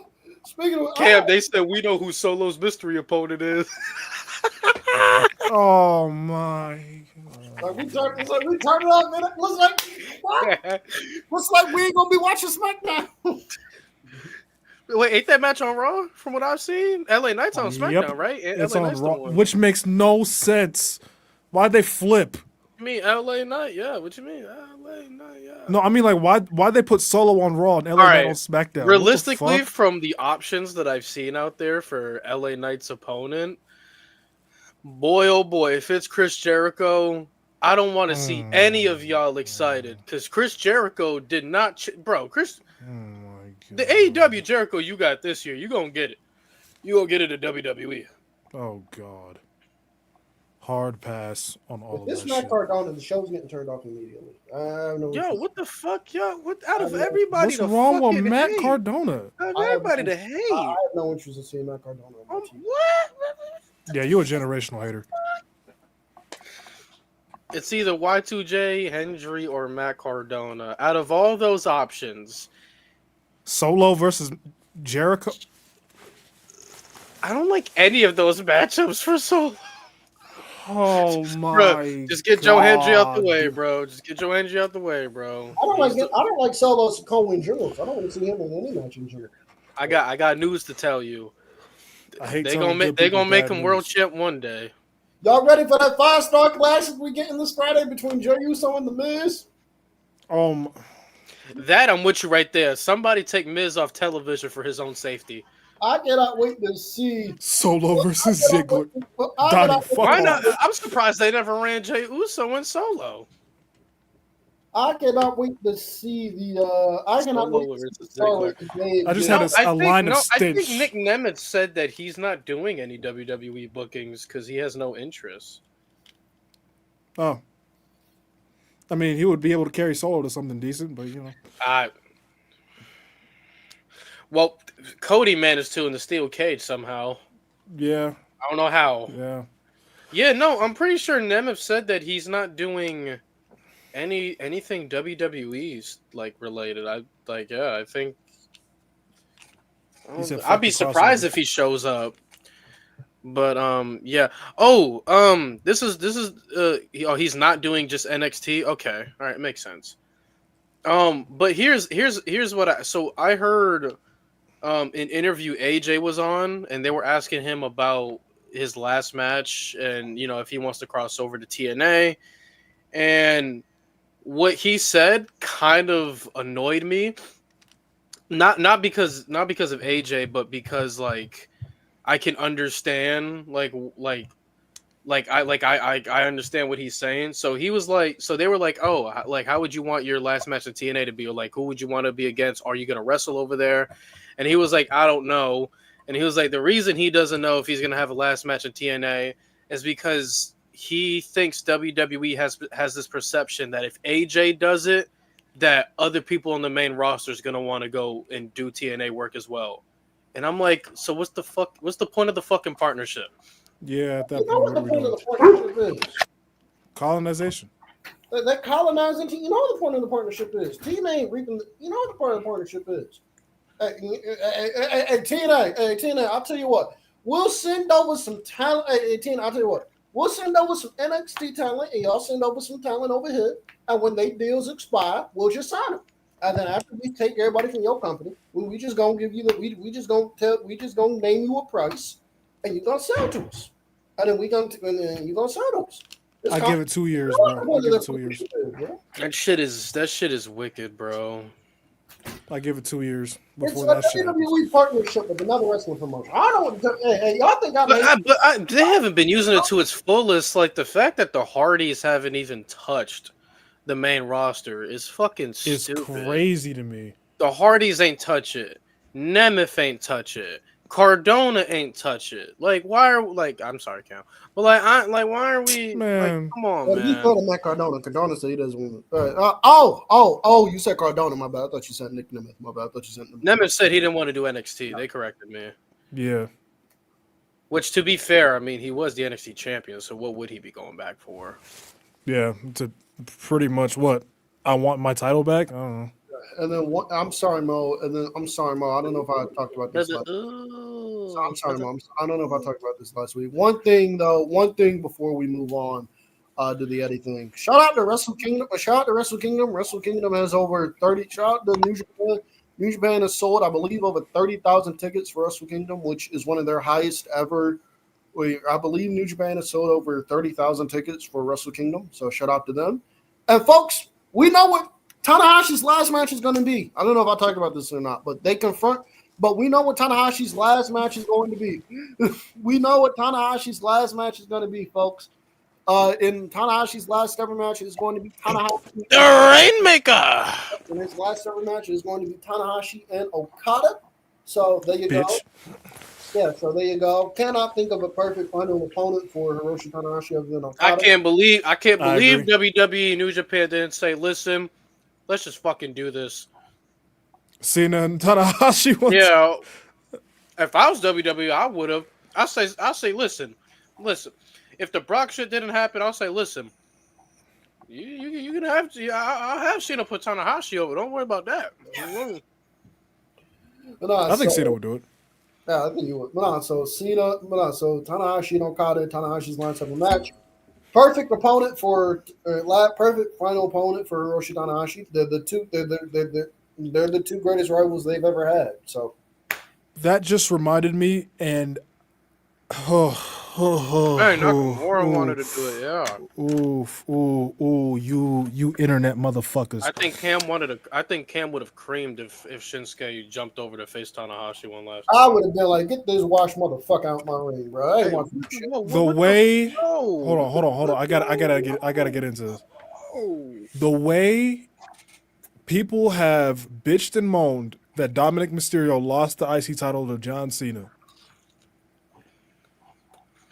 First of all, people, let's get something straight. I'm not mad about it. We're in 2012 all over again. Dominic Mysterio's not world title reign, IC title reign has been a bunch of nothing. Has been mid. That's one. Number two, he's a current world champion. Number three, he lost to John Cena. The second greatest of all time. Fuck off. Are we really saying? Because I saw people try to say John Cena buried Dominic Mysterio. Go to hell. He kicked out of an AA. Go to hell. Go to hell, all of you. All of you that are saying that, go to hell. Dominic will be fine. Here's the thing. He's a world champion. Relax. You guys want the mid-card titles to mean something. You guys want a young guy to be elevated. Cena is literally doing that the last month of his in-ring career. Sure, did they stat pad? Yeah. But when you are announcing him as the greatest of all time, he can do whatever the fuck he wants, okay? But if you guys did not read the reports, it was John Cena's idea to incorporate NXT in his last event. Yep. This dude is going to put somebody over with the Intercontinental Championship. And in 1 month, he's putting that belt on a pedestal that WWE has failed to do in the last 2 years. Since Gunther. Yep. What's so bad about it? Niggas just want to bitch to bitch at this point. At this point. It's just bitching to bitch. I just don't understand. Is it? I'm not even trying to be a biased Cena fan. Is it weird that Cena's the Intercontinental Champion? Yes. I never fucking thought I would say those fucking words. It makes me sick. Not because I'm mad that he won it. It just makes me sick. It doesn't feel right. But the dude's the fucking Intercontinental Champion, and in 1 month he's going to elevate somebody better than WWE has elevated since Gunther. I don't know what more y'all want, bro. Literally. People, I don't get it. I just don't get it with people. But Lewis hiding pizza like him hiding deer meat. I ain't hiding it. Right here, look. I got another one right here. Look at him. He's just covering his mouth, man. He got manners. Deer is good. Y'all not from the South, so of course y'all going to fuck you. Oh, God. You know what? All right. Let's get on to the meat and potatoes of the show. Deer? So, what part of the deer are you eating? Oh, my God. You eating the legs? I want to know. You eating the foot? I don't know. You gotta ask my granddad that. I just know deer meat is good. Y'all not from the South, so y'all of course you'll be eating deer dick and you don't even know. Y'all not from the South, so of course y'all gonna hate. You notice how he ain't y'all not from the South, so of course y'all not. I'm from New England, bro. You didn't even understand. You didn't even understand the concept of people putting chili on a hot dog. Motherfucker. You put pineapple on a burger. You did not even understand the concept of putting chili on a hot dog, despite the fact that people have been putting chili on hot dogs for I don't know why. For decades. No. It wasn't chili on a glizzy. It was just beans that Esco did on a glizzy that I questioned. That was not chili. It wasn't chili. You didn't see not chili. Straight beans. It was straight like baked beans. I'm like, the fuck are you doing? Nigga, beans and weenies is K-Rob, Oh Tony. my God! Here we go with this shit again. Tristan, tell these niggas. Tristan, tell these niggas. You're not Beans and eating weenies beanies and weenies as meal. grown Tell these niggas. men, bro. We K-Rob, tell these grown. niggas. Tell these niggas. Beans and Bro, K-Rob, it's not tell these niggas, beanies bro. and weenies, bro. It was a Beans and legit. weenies It was a meal. legit hot dog with like, you know how you put relish on a hot dog? He put fucking beans on the hot dog that way. Bro, Cam, he had a glizzy inside a glizzy holder with beans on top. That shit is not A valid. glizzy holder is hilarious. He had a glizzy with a glizzy holder, and he put beans on top. You want me to? You want me to Jesus fucking? Christ. You want me to fucking congratulate him? Disgusting. But no, we can get on to the main part of the show. No. We're not moving on yet, Cam. You're fucking disgusting. You're fucking disgusting. You're fucking gross. Listen. I get it. Times are hard. Trump's ugly ass is making the tariffs go up, which makes shit more expensive. But you know what's not expensive in today's economy still? Little Caesars. Go get you a fucking box and stop. Listen, bro. You forever going to be. Listen, no. I have never ever come on here, and I have never ever come on here and shitted on Little Caesars. I have never done that. I've never come on here and shitted on Little Caesars. All right, but listen, I get it. We broke. We not in the trenches no more is what I'm saying. Gang, we don't have cockroaches coming out of the cabinet anymore, okay? We are grown men. We can eat a little lavish every now and then. Little Caesars is elite. I've never shitted on Little Caesars. Little Caesars is elite. Then go eat that. Why are we eating beanies and weenies? Get the beanies and weenies shit out of here, bro. We are done with that, man. Beans and weenies are good though. Kim, we are not broke. Cam, we don't got rats coming out of the fucking fucking toilet no more. Oh, y'all not gonna sit there and tell me. Oh my god. Tell me with straight face. K-Rob, I grew up with roaches. He about to go get beans. I'm about to crash. I grew up with roaches crawling inside my cereal boxes, bro. I've been in them trenches. Oh, brother. We out of there, bro. We out of there. Out of them trenches. Oh, nah. Actually, this is the first apartment or the first place we stayed at where we actually got rid of roaches completely. We had roaches here like the first 2 months. And then my mom called the exterminator guy, and he did like some crazy ass poison and eradicated all the life. There you go. So, because fuck that. This man really got up to go get beanies and weenies, bro. He about to come back with oh my. Cam, ooh. Cam, for the love of God, why are we doing this? Why are we doing this? Look, is Daddy home? Is that Daddy? What is this man doing, bro? I was about to say, yeah. So after the third month of staying here, like 2 years ago, this shit was cooked. Like no more. So we good. It's not fried beanies and weenies. First of all, no, we're done Why with beanies. Why are we frying? What, y'all frying? Y'all fry glizzies?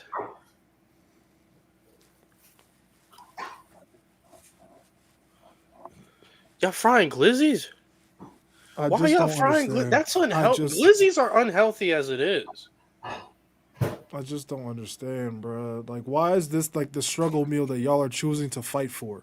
I can understand Lewis fighting for bologna and shit, but like...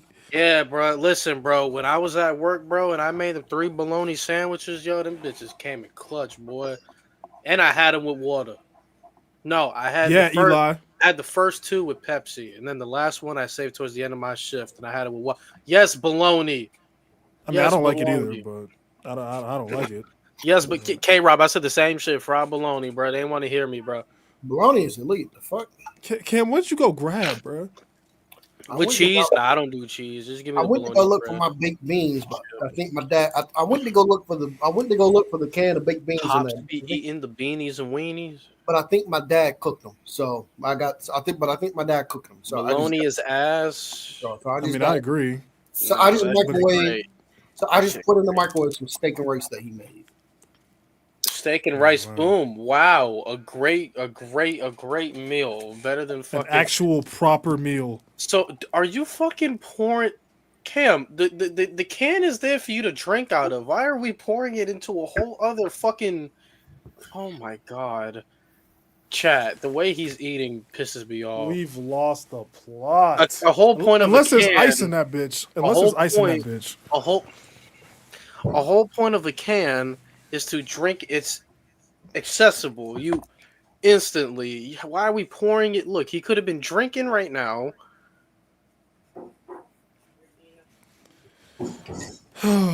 Cam, you are a bot. You are a fucking bot. Cam. But. All right, Cam, get back here so we can do this tribute. Wasting a fucking cup. Look, bro, look at this fuck. You see what Mo's holding? A fucking can. Accessible. You got a fucking can. You open it, you fucking drink it. AEW is a stinking indie garbage promotion. Nobody even talk about AEW, bro. Can you get off their dick, please? God damn, you deep throating, bro. Worse than Effie. God damn. Why are we hating on AEW? As if WWE's putting out anything better. Word. Now, all right, are we good to do this tribute? Mm-hmm. Oh yeah. The main thing of the show, man. Yeah. Like I said in the intro. I thought about this months ago. When I found out that the 20 years actually falls on a pod day, I was like, we have to do it. So 20 years ago today, the wrestling world lost Eddie Guerrero at the age of 38.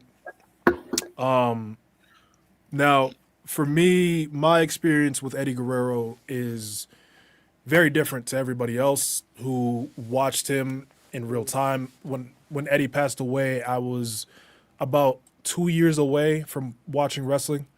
But then I started watching like older wrestling on YouTube. And Daily Motion and all those things back in the day, and Eddie Guerrero was somebody that really drew me in. I really fucked with Eddie very heavily at that point in time, and like watching him and watching all these clips and watching all these matches and like watching all these moments, I really became a huge Eddie Guerrero fan. And then I didn't know that he had passed away, so when I went ahead and looked him up and seen where is he at.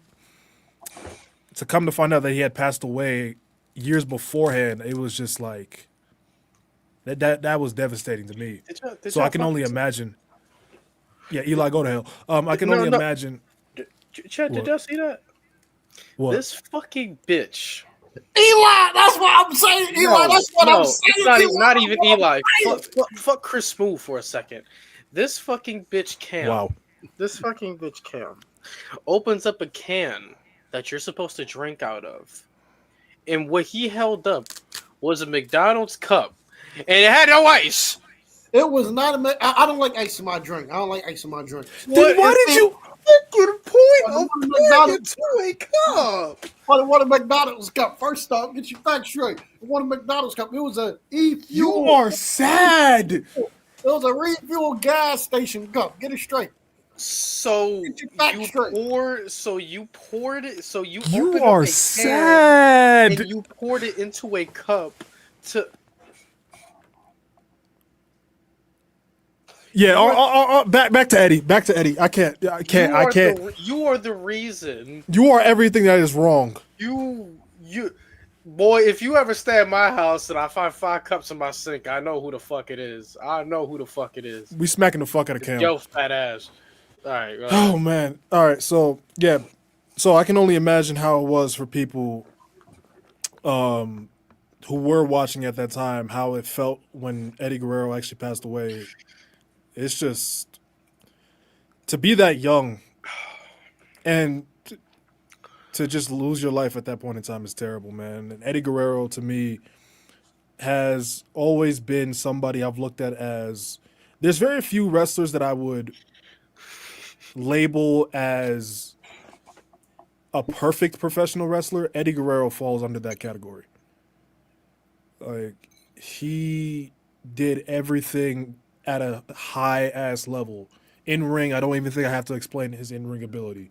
Promos, like he could play that face heel character perfectly.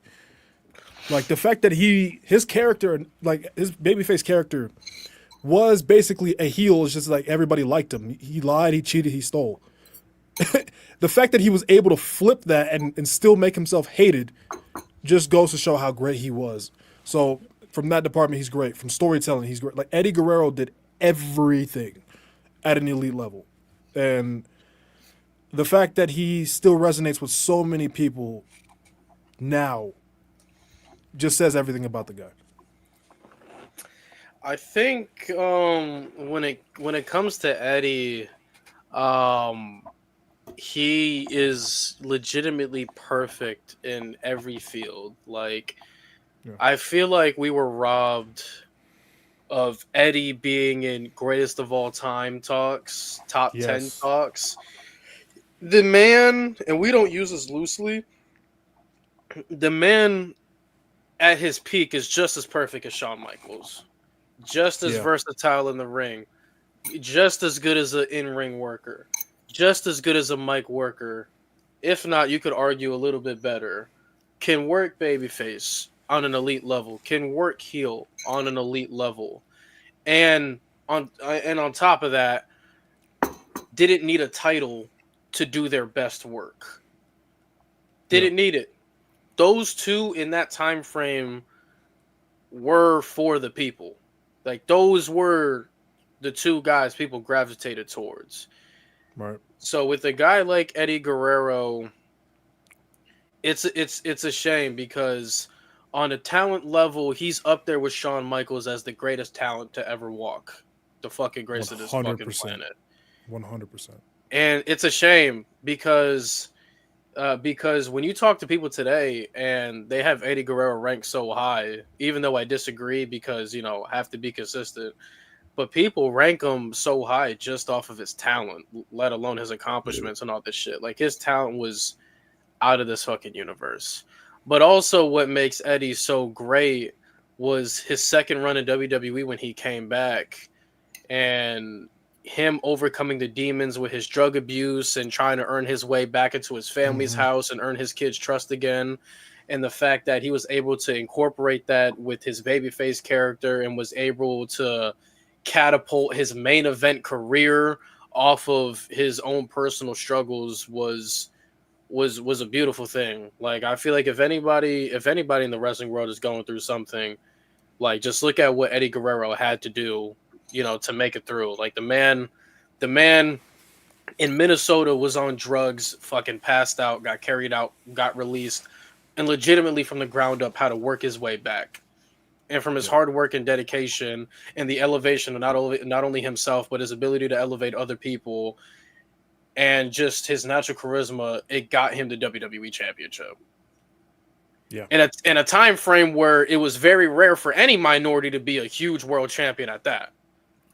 So his talent is unprecedented. His story on how he finally became the WWE champion on a personal level is beautiful. Like, Eddie Guerrero is, I mean, you said it, he is arguably the most perfect pro wrestler that we could ever see. It's legitimately between him and Shawn Michaels, and I would also throw Bryan Danielson in the mix as well. It's between those three guys that are like those three are out of this world perfect. There is no flaw. They do everything on an elite level, and it's a shame that we lost him so early. He was still incredibly young. He had more world title runs to get to. It's a shame. Yeah. He's so amazing. You look at, first off, we talk about Eddie Guerrero, obviously. Congrats to his daughter, by the way, for training. Yeah, shout out to Shaw. Yeah, shout out to his daughter. Also, shout out to 8 in English. I don't think people know this, but 8 in English is technically a Guerrero. I don't know if y'all knew that. But he's married to Shaw. His other daughter started training too at Reality Wrestling. Yeah, Sherilyn. Yeah. Okay, shout out to her. Oh, okay, shout out to her. Shout out to Reality Wrestling. She down there with Booker T, so I know Booker T is going. He gonna take good care of her. Yeah, Yep. She gonna be fine. She got Booker T. She gonna be fine. She in reality wrestling. But we talk about Eddie Guerrero. We obviously talk about the Brock match, and we obviously talk about the No Way Out match in 2004. And we obviously talk about his other WWE classics. I think a match that gets grossly underlooked because it wasn't in WWE, but in my opinion, you could argue it's the greatest tag match of all time. Eddie Guerrero and Art Barr is the tag match from Worlds Collide in 1994. Eddie Guerrero and Art Barr against, I forgot the opponents in that match, but it was Eddie Guerrero and Art Barr against, I forgot the opponents, but easily one of the greatest tag team matches of all time. Shout out to Art Barr too. Rest in peace to Art Barr. He's another one that would have been a very big star if he didn't pass away, unfortunately.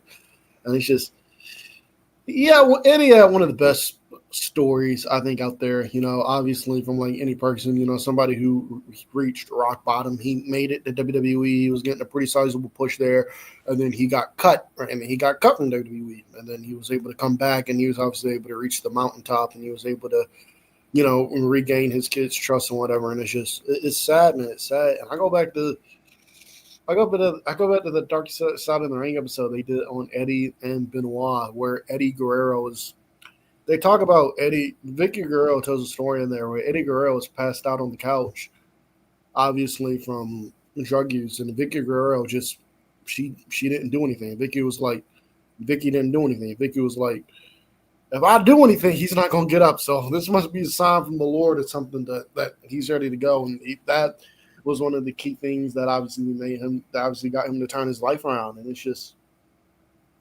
so shout out to Eddie for that. And just, one of the most perfect pro wrestlers of all time. Could be a heel, Eddie Guerrero was a great heel. Eddie Guerrero was a great he was a great heel. He was a great baby face. But I think his most important accomplishment, to be quite honest with you, is the fact that he birthed another one of the greatest superstars we're ever going to see in Dominic Mysterio. Crazy how we're calling him a future Hall of Famer. It's so crazy. But Eddie is fucking. He's out of this world. If you don't know Eddie's career in Mexico, he's one of the greatest heels in Mexico because he did this pro-American gimmick over there in Mexico. And he became one of the greatest heels over there. Eddie, I know Eddie was one of the few contracted WWE superstars that also did indie work in the early 2000s. I remember him and CM Punk had a match. They said it was a 30-minute draw for the Intercontinental Championship at a regular at a random indie show. So Eddie was out here doing fucking selfless acts all the fucking time. So yeah, and Eddie Guerrero is one of those people as well. Like, I feel like every wrestler has that story where you kind of look at them sideways. You don't hear that about Eddie. Yeah. Like, I have never heard, Jesus Christ, that comment. I have never heard. I hate to break it to you. One of them is not in heaven. I lost my train of thought off of that. Jesus Christ. Jesus Christ. Fuck. Yeah, you never hear a bad story, like a negative story about Eddie. You never hear it. It's always like he was the nicest guy. He was giving. He like Eddie. By the way, speaking of that, I will say this though. Fuck Kevin Nash. By the way, Kevin Nash. For those of you that don't know where the term vanilla midget originate from, it originates from Kevin Nash. Kevin Nash talked about Eddie. Kevin Nash, I think in his book. He was either in his book or in an interview. Kevin Nash talked about Eddie Guerrero and Chris Benoit, and he referred to both of them as vanilla midgets. So he referred to both of them as vanilla midgets. So fuck Kevin Nash for that, by the way. Not facts. I wasn't laughing at you, Cam, by the way. I know. Also, that shit show Hogan turned WCW into that made that also made what's his face again? That ran WCW. It was the booker. Kevin Sullivan? Yeah. Was that his name? Who, Eric Bischoff? No. Well, what instance are you talking about? Because there's a bunch of Like early to late. No, the never. one that made the Radicals jump ship. Who's on the poll? Vince Russo? Vince Russo. So yeah, Hogan starting Hogan having Bischoff and the shit show having Bischoff and Russo, like, bro, it made like guys like Benoit and Eddie jump ship to WWF. I got to correct you there. The reason Benoit jumped ship, I don't think it had anything to do with Russo. But the reason Benoit jumped ship. It was Kevin Sullivan. Yeah. Yes, it was Kevin Sullivan. Kevin Sullivan, for those of you that don't know, Chris Benoit stole. Oh, yeah. Never mind. You're right. Yeah. Benoit stole Kevin Sullivan's wife from him. Sullivan booked his own divorce pretty much. But Kevin Sullivan. But Kevin Sullivan became head booker again in like 2000. And Benoit was out. Fuck that. He's the head booker. I'm out of here. And as a make good, so Sullivan would be like, you ain't got nothing to worry about, Benoit. Sullivan put the championship on Chris Benoit. Benoit still left. Yeah, Benoit, after he won the title, immediately quit the company. It was like, all right, thanks for the title. I'm out of here. Bye. He's like, fuck y'all. I'm out of here. Bye. Thanks for this title. I appreciate it, but I'm out of here. Eddie and Shawn would have been magic, but looking at CM Punk and Jay having a match, it sucked ass. Maybe two talented guys going at it don't make magic sometimes. Are you insinuating that Jay Uso has talent? What? Are you insinuating Jay Uso has talent? Who said this? Who said this? Mo, I want this guy banned. Whoa. I want this nigga banned. Are you insinuating Jay Uso has talent? I want this nigga banned forever. Are you insinuating? What do you mean two talented guys going at it? Listen, if you would have used Bryan Danielson and Okada as an example, I'll say this brother. That's a way better example.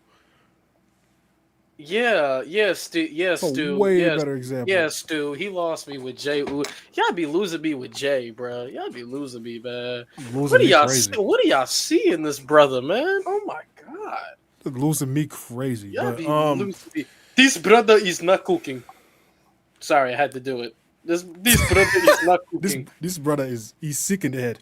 This brother. Oh, you say brother, not brother. This man is something's wrong with him. I don't understand. This brother is not cooking.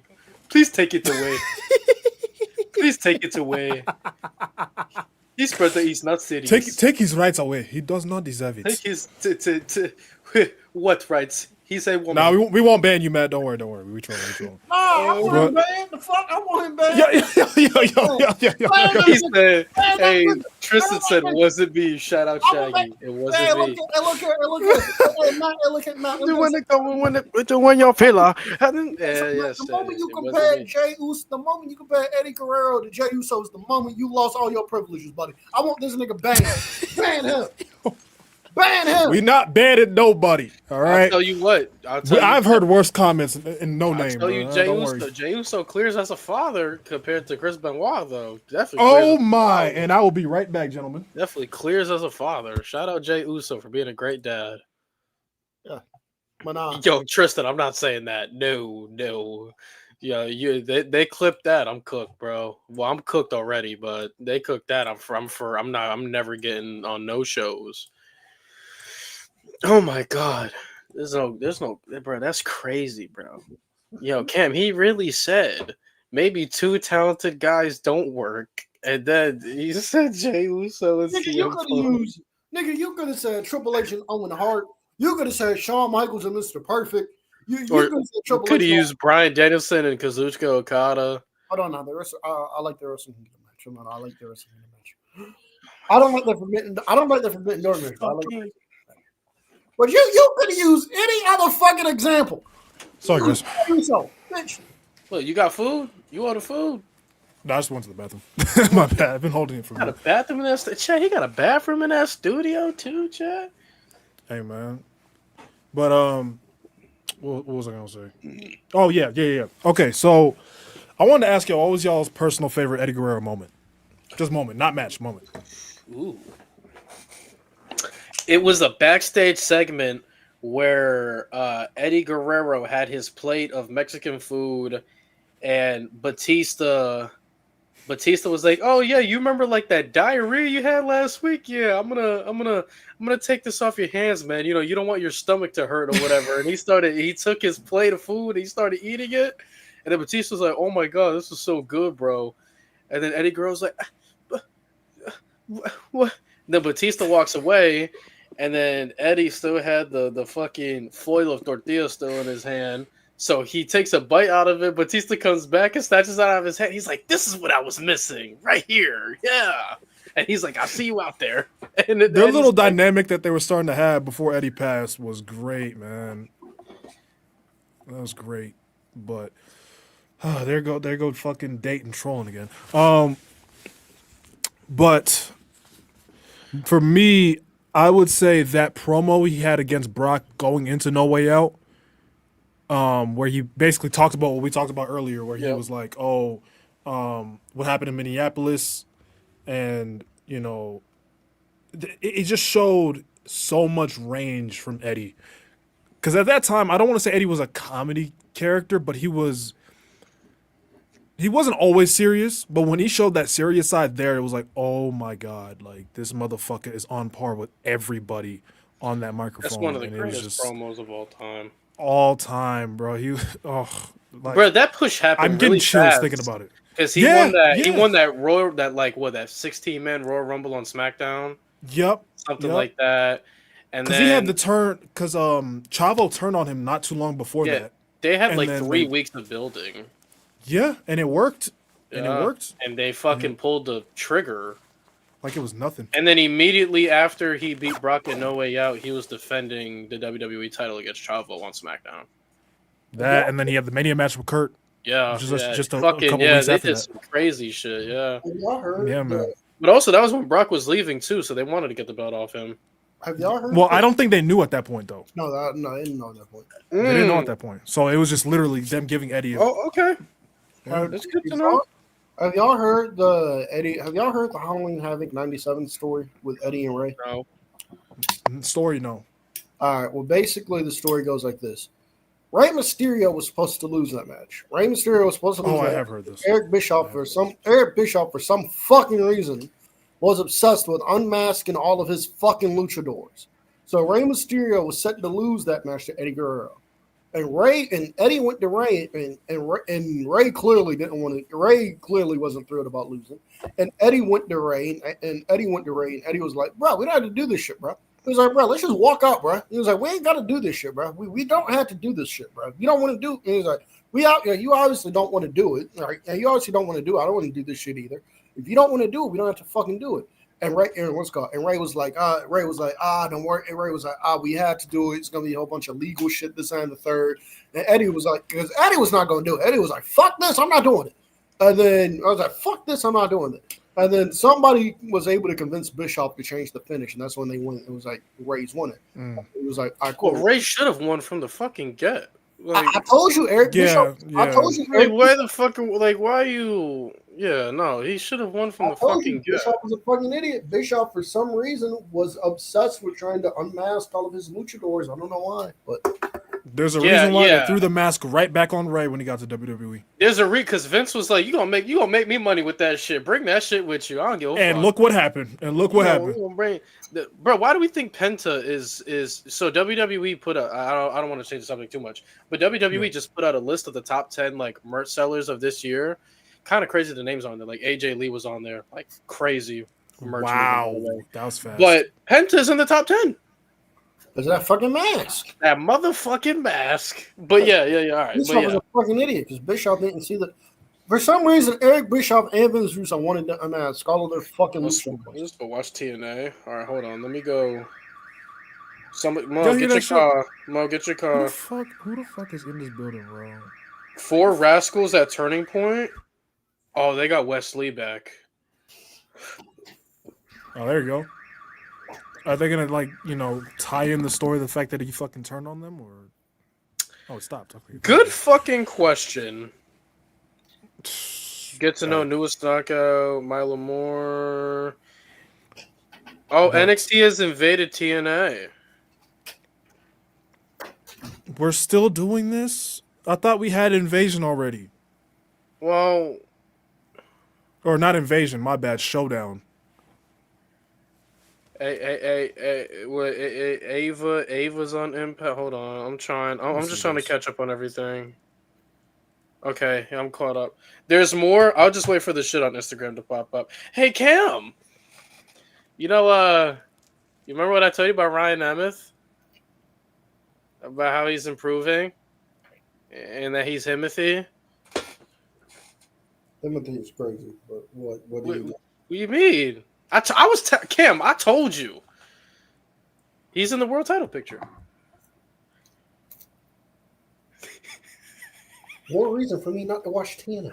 Ryan Nemeth hoops, bro. I've been trying to tell you this. More reason for me not to watch TNA. Fucking great. More reason for me not to watch TNA. I tried to, bro. Have I not been telling him this for like a year and a half now? Yeah, literally, bro. I'm serious ass company. More reason for me not to watch TNA. Bro, take that AEW image out of your head. He's been great in TNA. I've been telling you about him. Hold on one second. Hold on one second. Oh God. He's gonna bring back to Eddie. He's gonna bring out a trash bin. What's it called? So yeah, we talked about moments. Another moment for me. Well, match moment, whatever. That parking lot brawl with Cena. That's great. That shit was dumb entertaining, bro. Oh my gosh. Like that was a good boost for John Cena at that point in time as well. TNA. Oh no. Ryan Nemeth, TNA. Bro, why do you hate Ryan Nemeth? You haven't seen I am sleeping on you niggas. I am sleeping on you. I'm sleeping on y'all. Y'all are an unserious company. I am sleeping on you niggas. This is me right here. Bro, you haven't seen Ryan Nemeth since AEW, bro. Yo, he's really sleeping. This is crazy.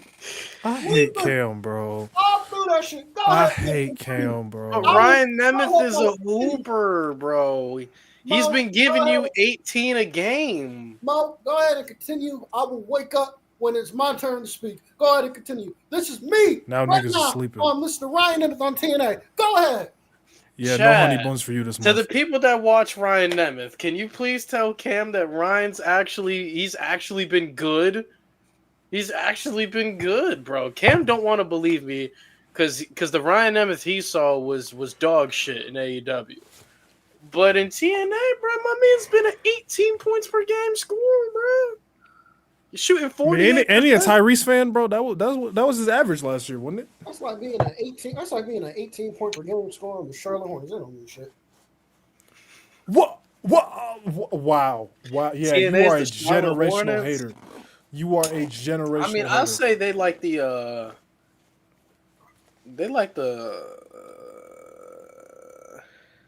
Who are they? Sacramento Kings are professional wrestling.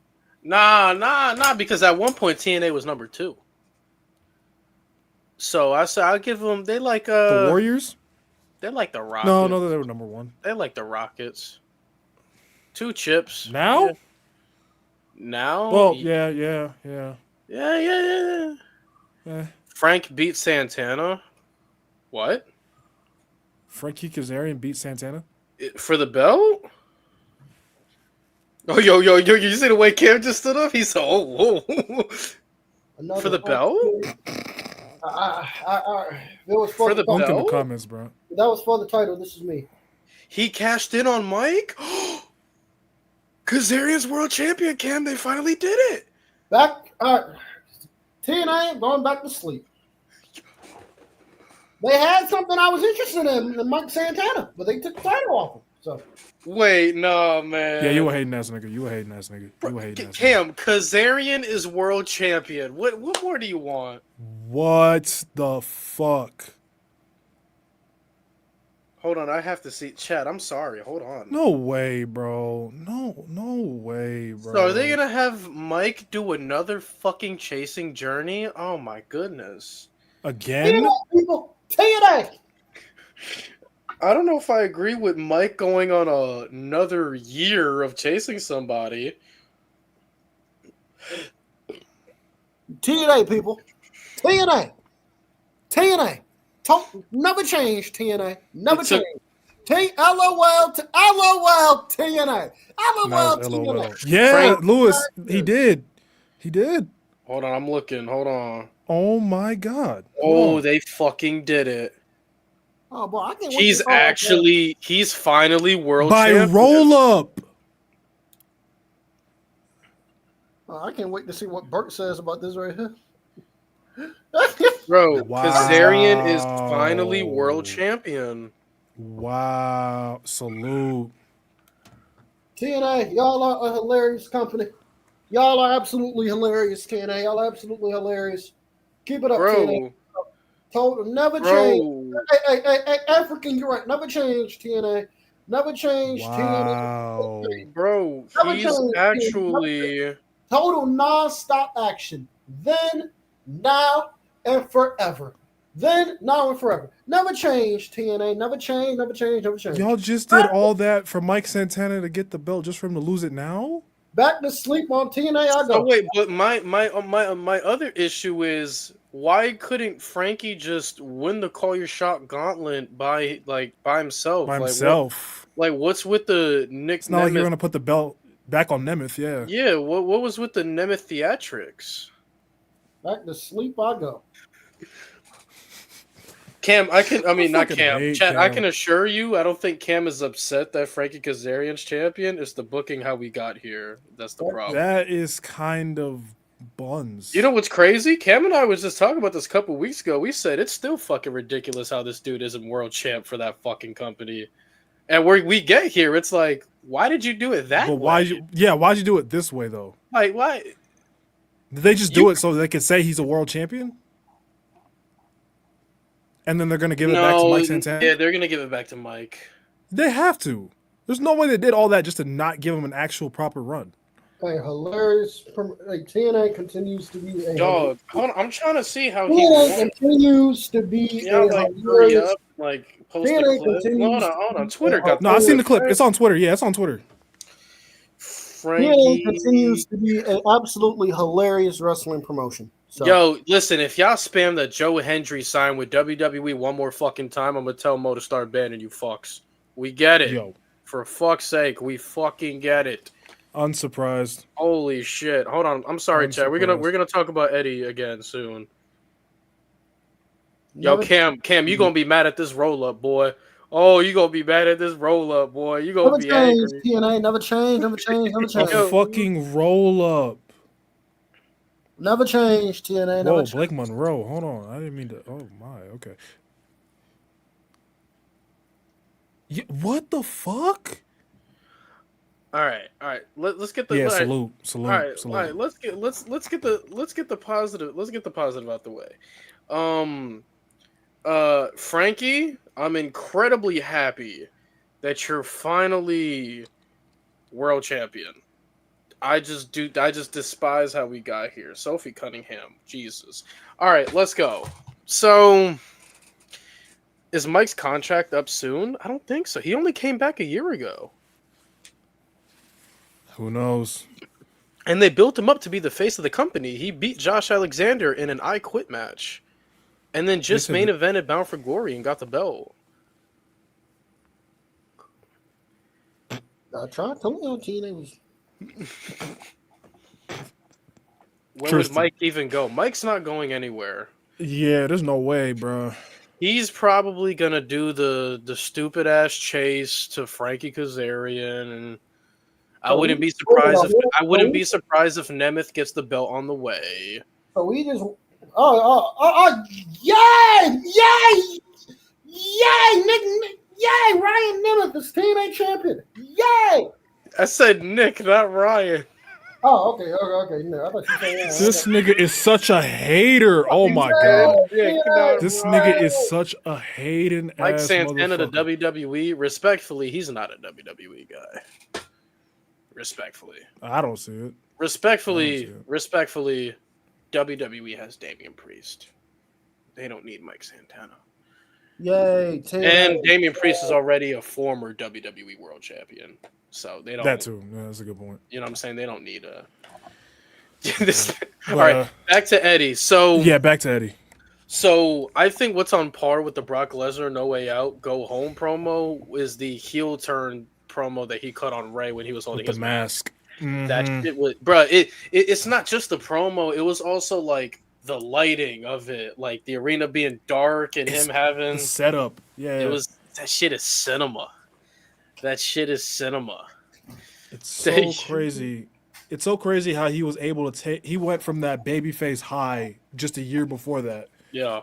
to being this perfect twisted heel. Yep. And oh my god, the way, like, Eddie just had a way of grabbing your attention with his words that I don't think many people have. Like, that's a fucking, like, that's not something you can teach. That's just a gift, Yeah. and Eddie had it.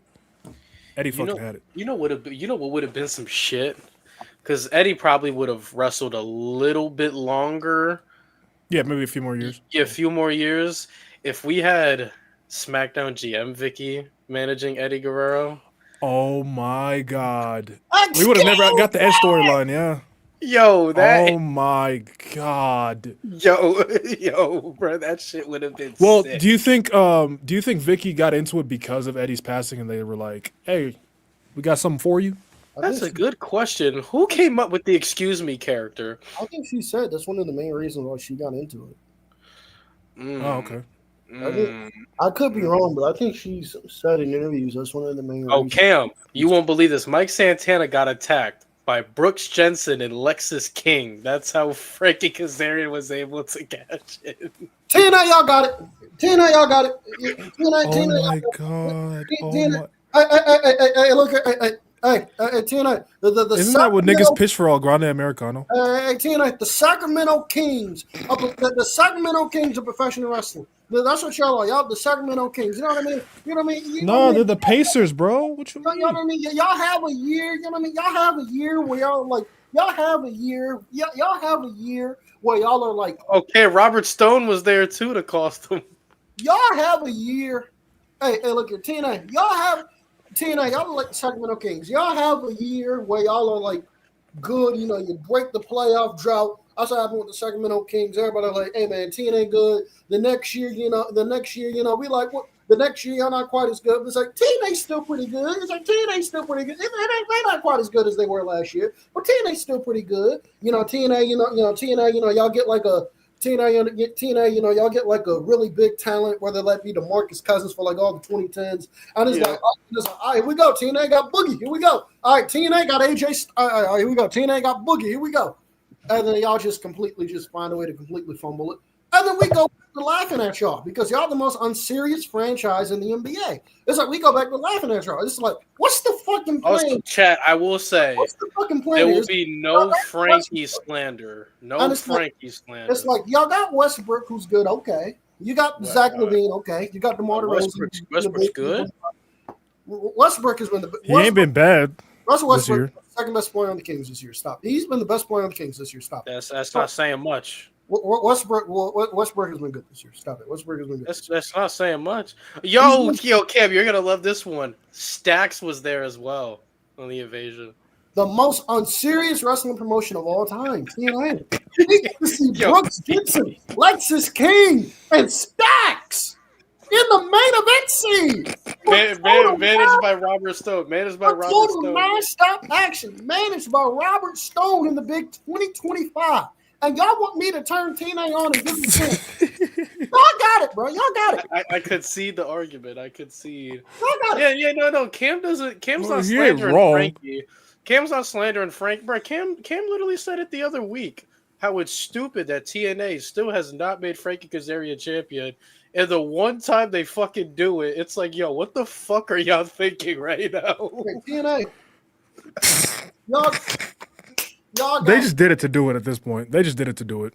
Y'all got they it. just did it to do y'all it. Got it. All right. Back to. Why did the NXT lower mid-card brigade jump Santana? That's a good fucking question, dog. I don't know. Christ. I don't know. Mike Santana probably. I don't know, gang. He probably called somebody a bitch backstage or something, yo. Ridiculous. Nah, but back to Eddie Guerrero, bro. Yeah, man. What's an Eddie Guerrero like underrated gem that you don't think gets talked about enough? That's a in very, terms of a match. that's a very, very. Because I feel like everybody talks about that one tag match that Cam was talking about. Of course, the Dean Malenko matches, the Halloween Havoc '97, No Way Out. I'll tell you what match doesn't get talked about. It's not a classic, but it's a very good storytelling match because it helped shape John Cena to like really showcase storytelling ability. It was a 6-man tag match before WrestleMania. It was Cena and Eddie and Ray against the Basham Brothers and JBL. And I do remember this. And it was so good because Eddie and Ray, like you can see Cena before the match, like because there was like a stipulation that if Cena were to lay his hands on JBL before WrestleMania or not in a sanctioned match, that he would lose his title opportunity. So you can see Eddie and Ray before the match, like trying to like calm Cena down, like bro, like you're gonna fuck over your chance at getting the title. Yeah. And overall, the match was really good. Like Eddie and Ray showcased Doug and Danny Basham to be decent, even though they were mid in that time frame. Right. And then they also helped John Cena in the match with their storytelling ability. They helped him out a lot in that match. I remember that because that was the first time, I believe, the first time it came out with The Time Is Now. Yeah. So, yeah. But and I then do remember that the ending in the ending of the match too, bruh. The ending of the match too. Cena had a steel chair, and the match was over. He's about to swing on JBL, and you hear Eddie and Ray saying, "Hey, bro, don't do it." So Cena takes the chair and smacks fucking Danny Basham on the fucking head. I love that match. Not a classic, but it's a really good storytelling. It's a good storytelling match. Yeah. I like it. I think Eddie and JBL at Judgment Day. I think people they talk about the fact that the bleeding was crazy. Like that was a lot. It's one of the most bloodiest matches in WWE history. But I think the match itself, I think, gets slept on a lot. I think that is a fantastic match. I think it's better than the Great American Bash match. You know, the fucking red light, green light shit. Yeah. But I think that gets slept on a lot because of that just that blood, that gore. Like if you showed a fucking image of that on YouTube, you'd get fucking flagged. They were actually hitting each other with the belt too. Like what Matt? What? I think that blood shit took a toll so much that Eddie like passed out in the ring and Bubba had to do like the fast count to like get him out of there because he lost so much blood during that JBL feud. People thought it was a heart attack, but it was just blood loss that he had. Like you can see Eddie had a big ass bandage on his forehead. Yeah, it was for the love of the game. Him and JBL in that time frame for the love of the game. Yeah, honestly, I think that match at Great American Bash, I think it gets hated on a little too much. I don't really love the stipulation itself, but I think the match itself is pretty good. I also do like him and my V on Raw for the WWF title. Greatest counter to a rock bottom you will ever see. Yeah, that arm drag was ridiculous. Yeah. Also, him and China doesn't get talked about enough for how great of a duo they were. That was great. Yeah, that was a great time frame, bro. They were a very, very good duo. Rest in peace to both of them. Put China in the Hall of Fame, thanks. But yeah, it was. Eddie has some great shit. Shit, Eddie and fucking S.A. Rios at Backlash 2000 was a pretty damn good match as well. Yeah. We watched that recently on the watch along, and that was a sleeper match. It was a very sleeper match. Shout out to Backlash 2000, by the way, one of the greatest shows in company history. I'm not hearing otherwise. One of the greatest shows in WWE history. Fully loaded better. I'm playing. I agree.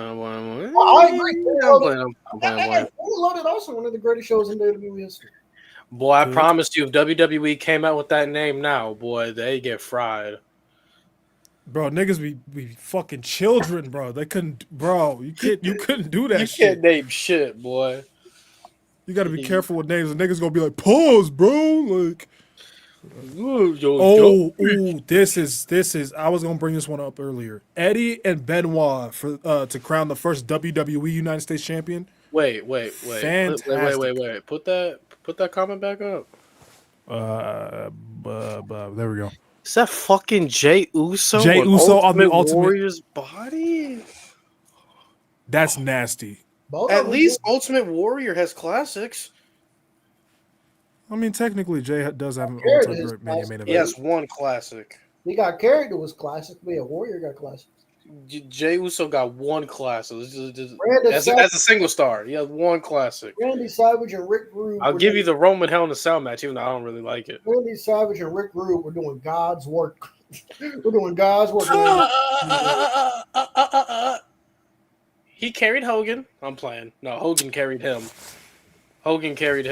Bro, I think Hogan said that Warrior was gassed before the match because he ran to the way he runs to the ring, he got gassed. That shit is so funny. Shout out to Jim Ross. I will never forget what Jim Ross said. Jim Ross said, "I don't think I've ever met a wrestler with as little ability as the Ultimate Warrior." Not the Jim Ross. That is diabolical. Sorry, hold on. Yeah, sorry. Eddie, I'm setting an alarm for the morning. I'm sorry. Okay. Very good.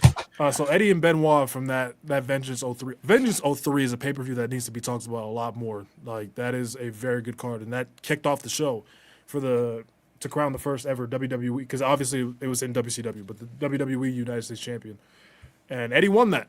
So he was technically the first one to bring the lineage. Menace is Dayton, right? You get this as Menace is okay. I've never taken Dayton serious anyways. Yeah, troll. Yeah, Eddie and Edge from SmackDown was another banger-ass match, the no DQ match. Yes. The SmackDown 6 were doing God's work at that time. They also that's another good match, SummerSlam 02, right? Yeah, that was a good match. That was another good match. Never gonna stop me, never gonna stop. You know, Jay called that match of the night though, but you know, that was oh my god. You don't remember that? Bro, you don't remember that, Louis? I do remember. Oh my god. When he left off HBK and Triple H. Cam, did you see that episode? I don't watch it. I think that was the last episode I did. So we did the top. Hold on, Louis. Mo, I'm sorry, no disrespect to you, but I cannot. Mo, I'm sorry, no disrespect to you. So Cam, we did a top. I cannot watch No Name. No Name is on watch. Cam, we did a top 10 of the greatest SummerSlam matches of all time, and Jade did not have Triple H in HBK at SummerSlam 02. He said Eddie Guerrero and Edge was better than that. Ain't no fucking way in hell. G-Baby also didn't have it, but G-Baby also gave us a disclaimer that he's only going matches that he's seen, which, I mean, that's how it should be. That he's seen? Yeah, he never watched it. Oh, that's why he didn't have it on his list. He had Styles and Cena. I didn't even realize that. Two fucking idiots. Yeah, don't you want to watch No Name? Stop it. But what did Jade say about? Say it like that. What did Jade say about Shawn and Triple H at 02? I gotta go back and watch, bro. I remember being mad. He said, "I didn't know." Oh, Cam, this is what he said. He said, "I didn't know that it was a universal thing to have it in the top 10. If you want me to give him the hey naysayer damn thing." Motherfucker. You see why I don't watch No Name? There's too many fucking idiots on there. Shut up to Nate. Shut up to Nate. Shut up to Nate. Nate is the only person. Shut up to Nate and Mo. The only two people on No Name that know what the fuck they're talking about. The rest of them are fucking idiots. What's next? Yo. Bro, yeah, Jay be frying me. I love Jay, bro. I love Jade. But yeah, Jade said, "Here, naysayer, damn to that match." I said, "Damn, out of all the matches you could have picked, gang, yeah, that one, bro." Bro, I was so dumbfounded. Hold on. I had to ask, did this motherfucker have Brett and Owen from SummerSlam 94 on there? I think he did. So. Yeah, I think so. Yeah. I think we all did. Okay, all right. I was Except did I? I don't think I did. I don't think I did. I think I had Brett and Davey. No, Cam, it is not the best SummerSlam match of all time. Fuck off. I didn't say it was. I'm not saying top five. It's top five. I don't remember if I did. I don't remember my list. This is how I'm looking at Lewis when I have that match on the list. I don't remember my list. I don't remember mine either. I don't remember my list. Do I have it on my? If I can find it on my phone, I'll tell you. I don't remember mine either. This is how I'm gonna stare at the camera till you find it, because I'm disappointed. Also, shout out to that triple threat tag at Survivor Series 2002. Just the entire SmackDown 6 in that bitch. Ooh. Hey, Paul, man. Hey, It boggles my mind how the WWE has Paul Heyman under contract. Yeah, they got Road Dogg writing the shows. Salute. Yeah, they have Road Dogg writing the show. Salute. Like he ain't, bro. Paul Heyman booked peak SmackDown. To me, that is the best run of SmackDown ever. Main event scene was fire. Mid card was fire. Tag scene was fire. Like my nigga, Paul Heyman was cooking at that fucking time, bro. I'm trying to find it. Hold like on. 02 to 03 SmackDown is peak SmackDown to me. Like I love 2016 and shit, but nigga, that's peak SmackDown. I think I might have had it on here, not on my notes on my phone. Hold on. Where is my list? I don't remember mine at all. I have to. I know I had Brett and Owen on there, but I don't remember the match at all. I don't remember. Where is it? You had Brett and Owen on there. Oh, I found it. I found it. No, I did not have Brett and Owen on there. Motherfucker. I had in order. I had Triple H and Shawn, Brett and Davey, Punk and Lesnar, Cena, Styles, TLC, Becky, Bianca, the Fatal 4-Way at 17, Cena, Bryan, Christian, Orton, Punk, and Jeff. That's the Becky, Bianca over Brett and Owen. Yeah. Yeah. Y'all, I will see y'all next week for the podcast. Yeah. Lock in, bro. I am locked in. I will see you guys next week for the podcast. Well, to be fair, I haven't seen that match since I was a kid either. So it'd be a disingenuous thing for me to rank it. That's fair. Brandy, you're right. I forgot about the Eddie match. Where Eddie beat the fuck out that idiot who jumped the barricade. I forgot about that match. Yeah, man. Just so many fucking matches from Eddie Guerrero that I feel like we're missing something. Like Eddie and Ray from SummerSlam 05 is another banger. Their WrestleMania 21 match. People talk about the ending to him and Brock, but him and Brock was a good match way before. That was a 5-star match all the way through. Yeah. All the way. And I think that moment of Eddie winning, that to me, I know I'm biased towards Jeff Hardy's win. That might be the greatest underdog win ever.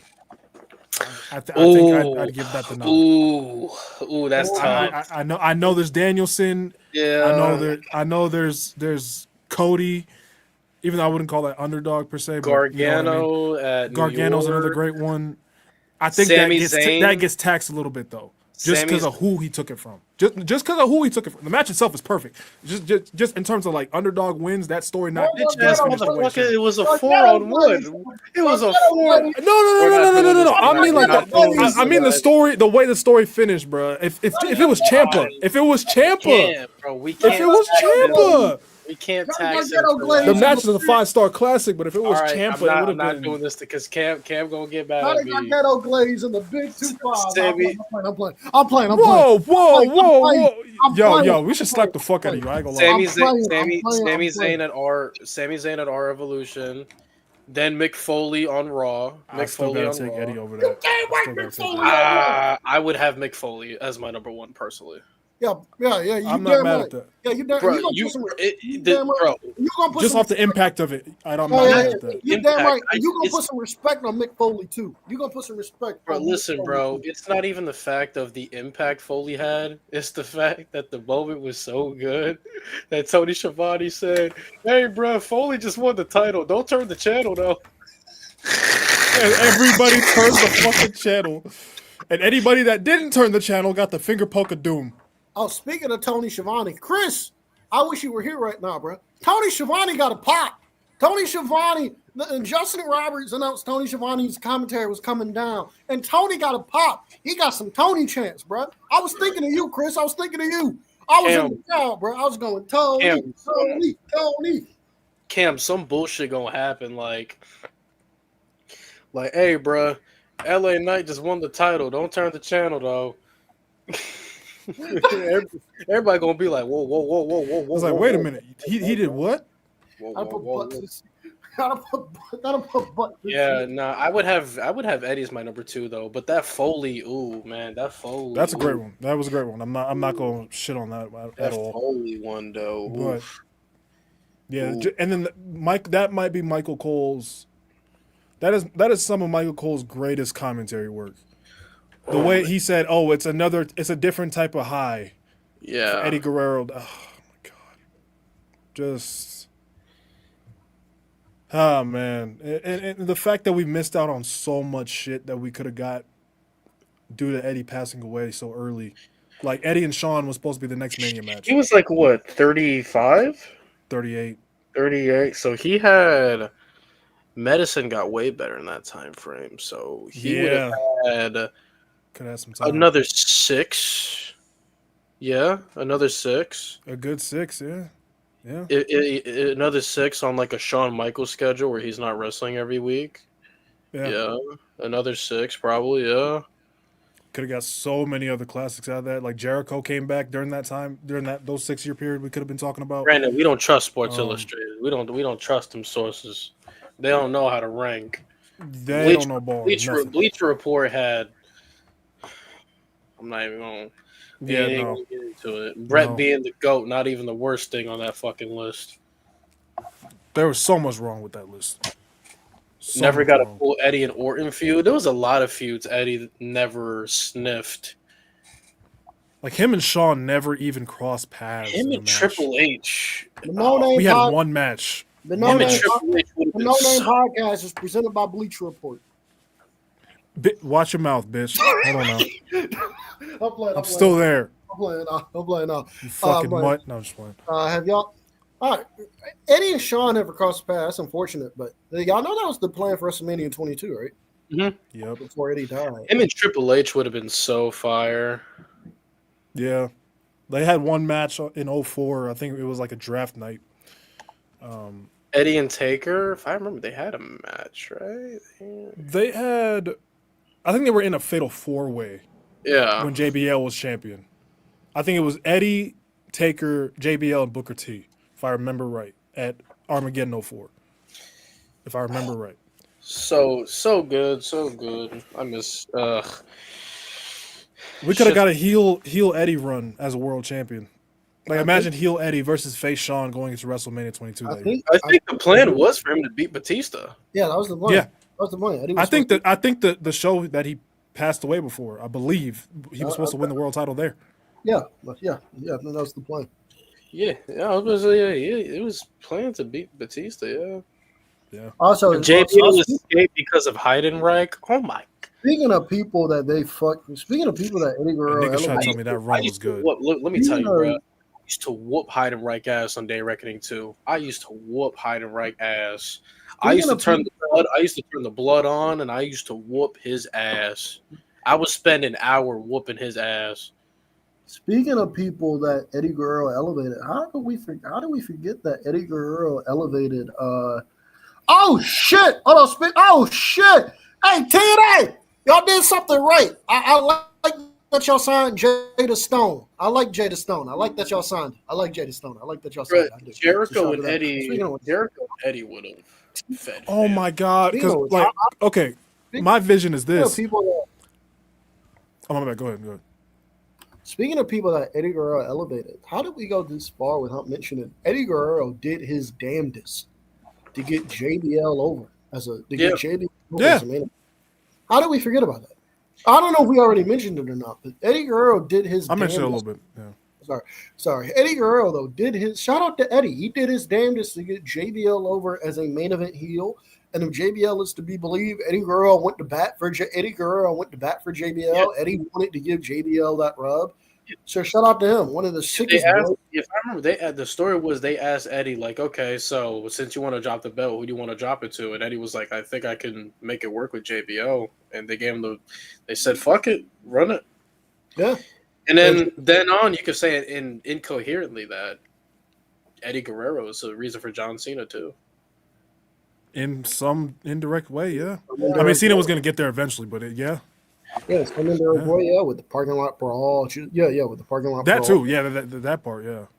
And then making JBL to that point for JBL to be believable, to be this big bad wolf to John Cena, yeah. Yeah, man. Crazy shit.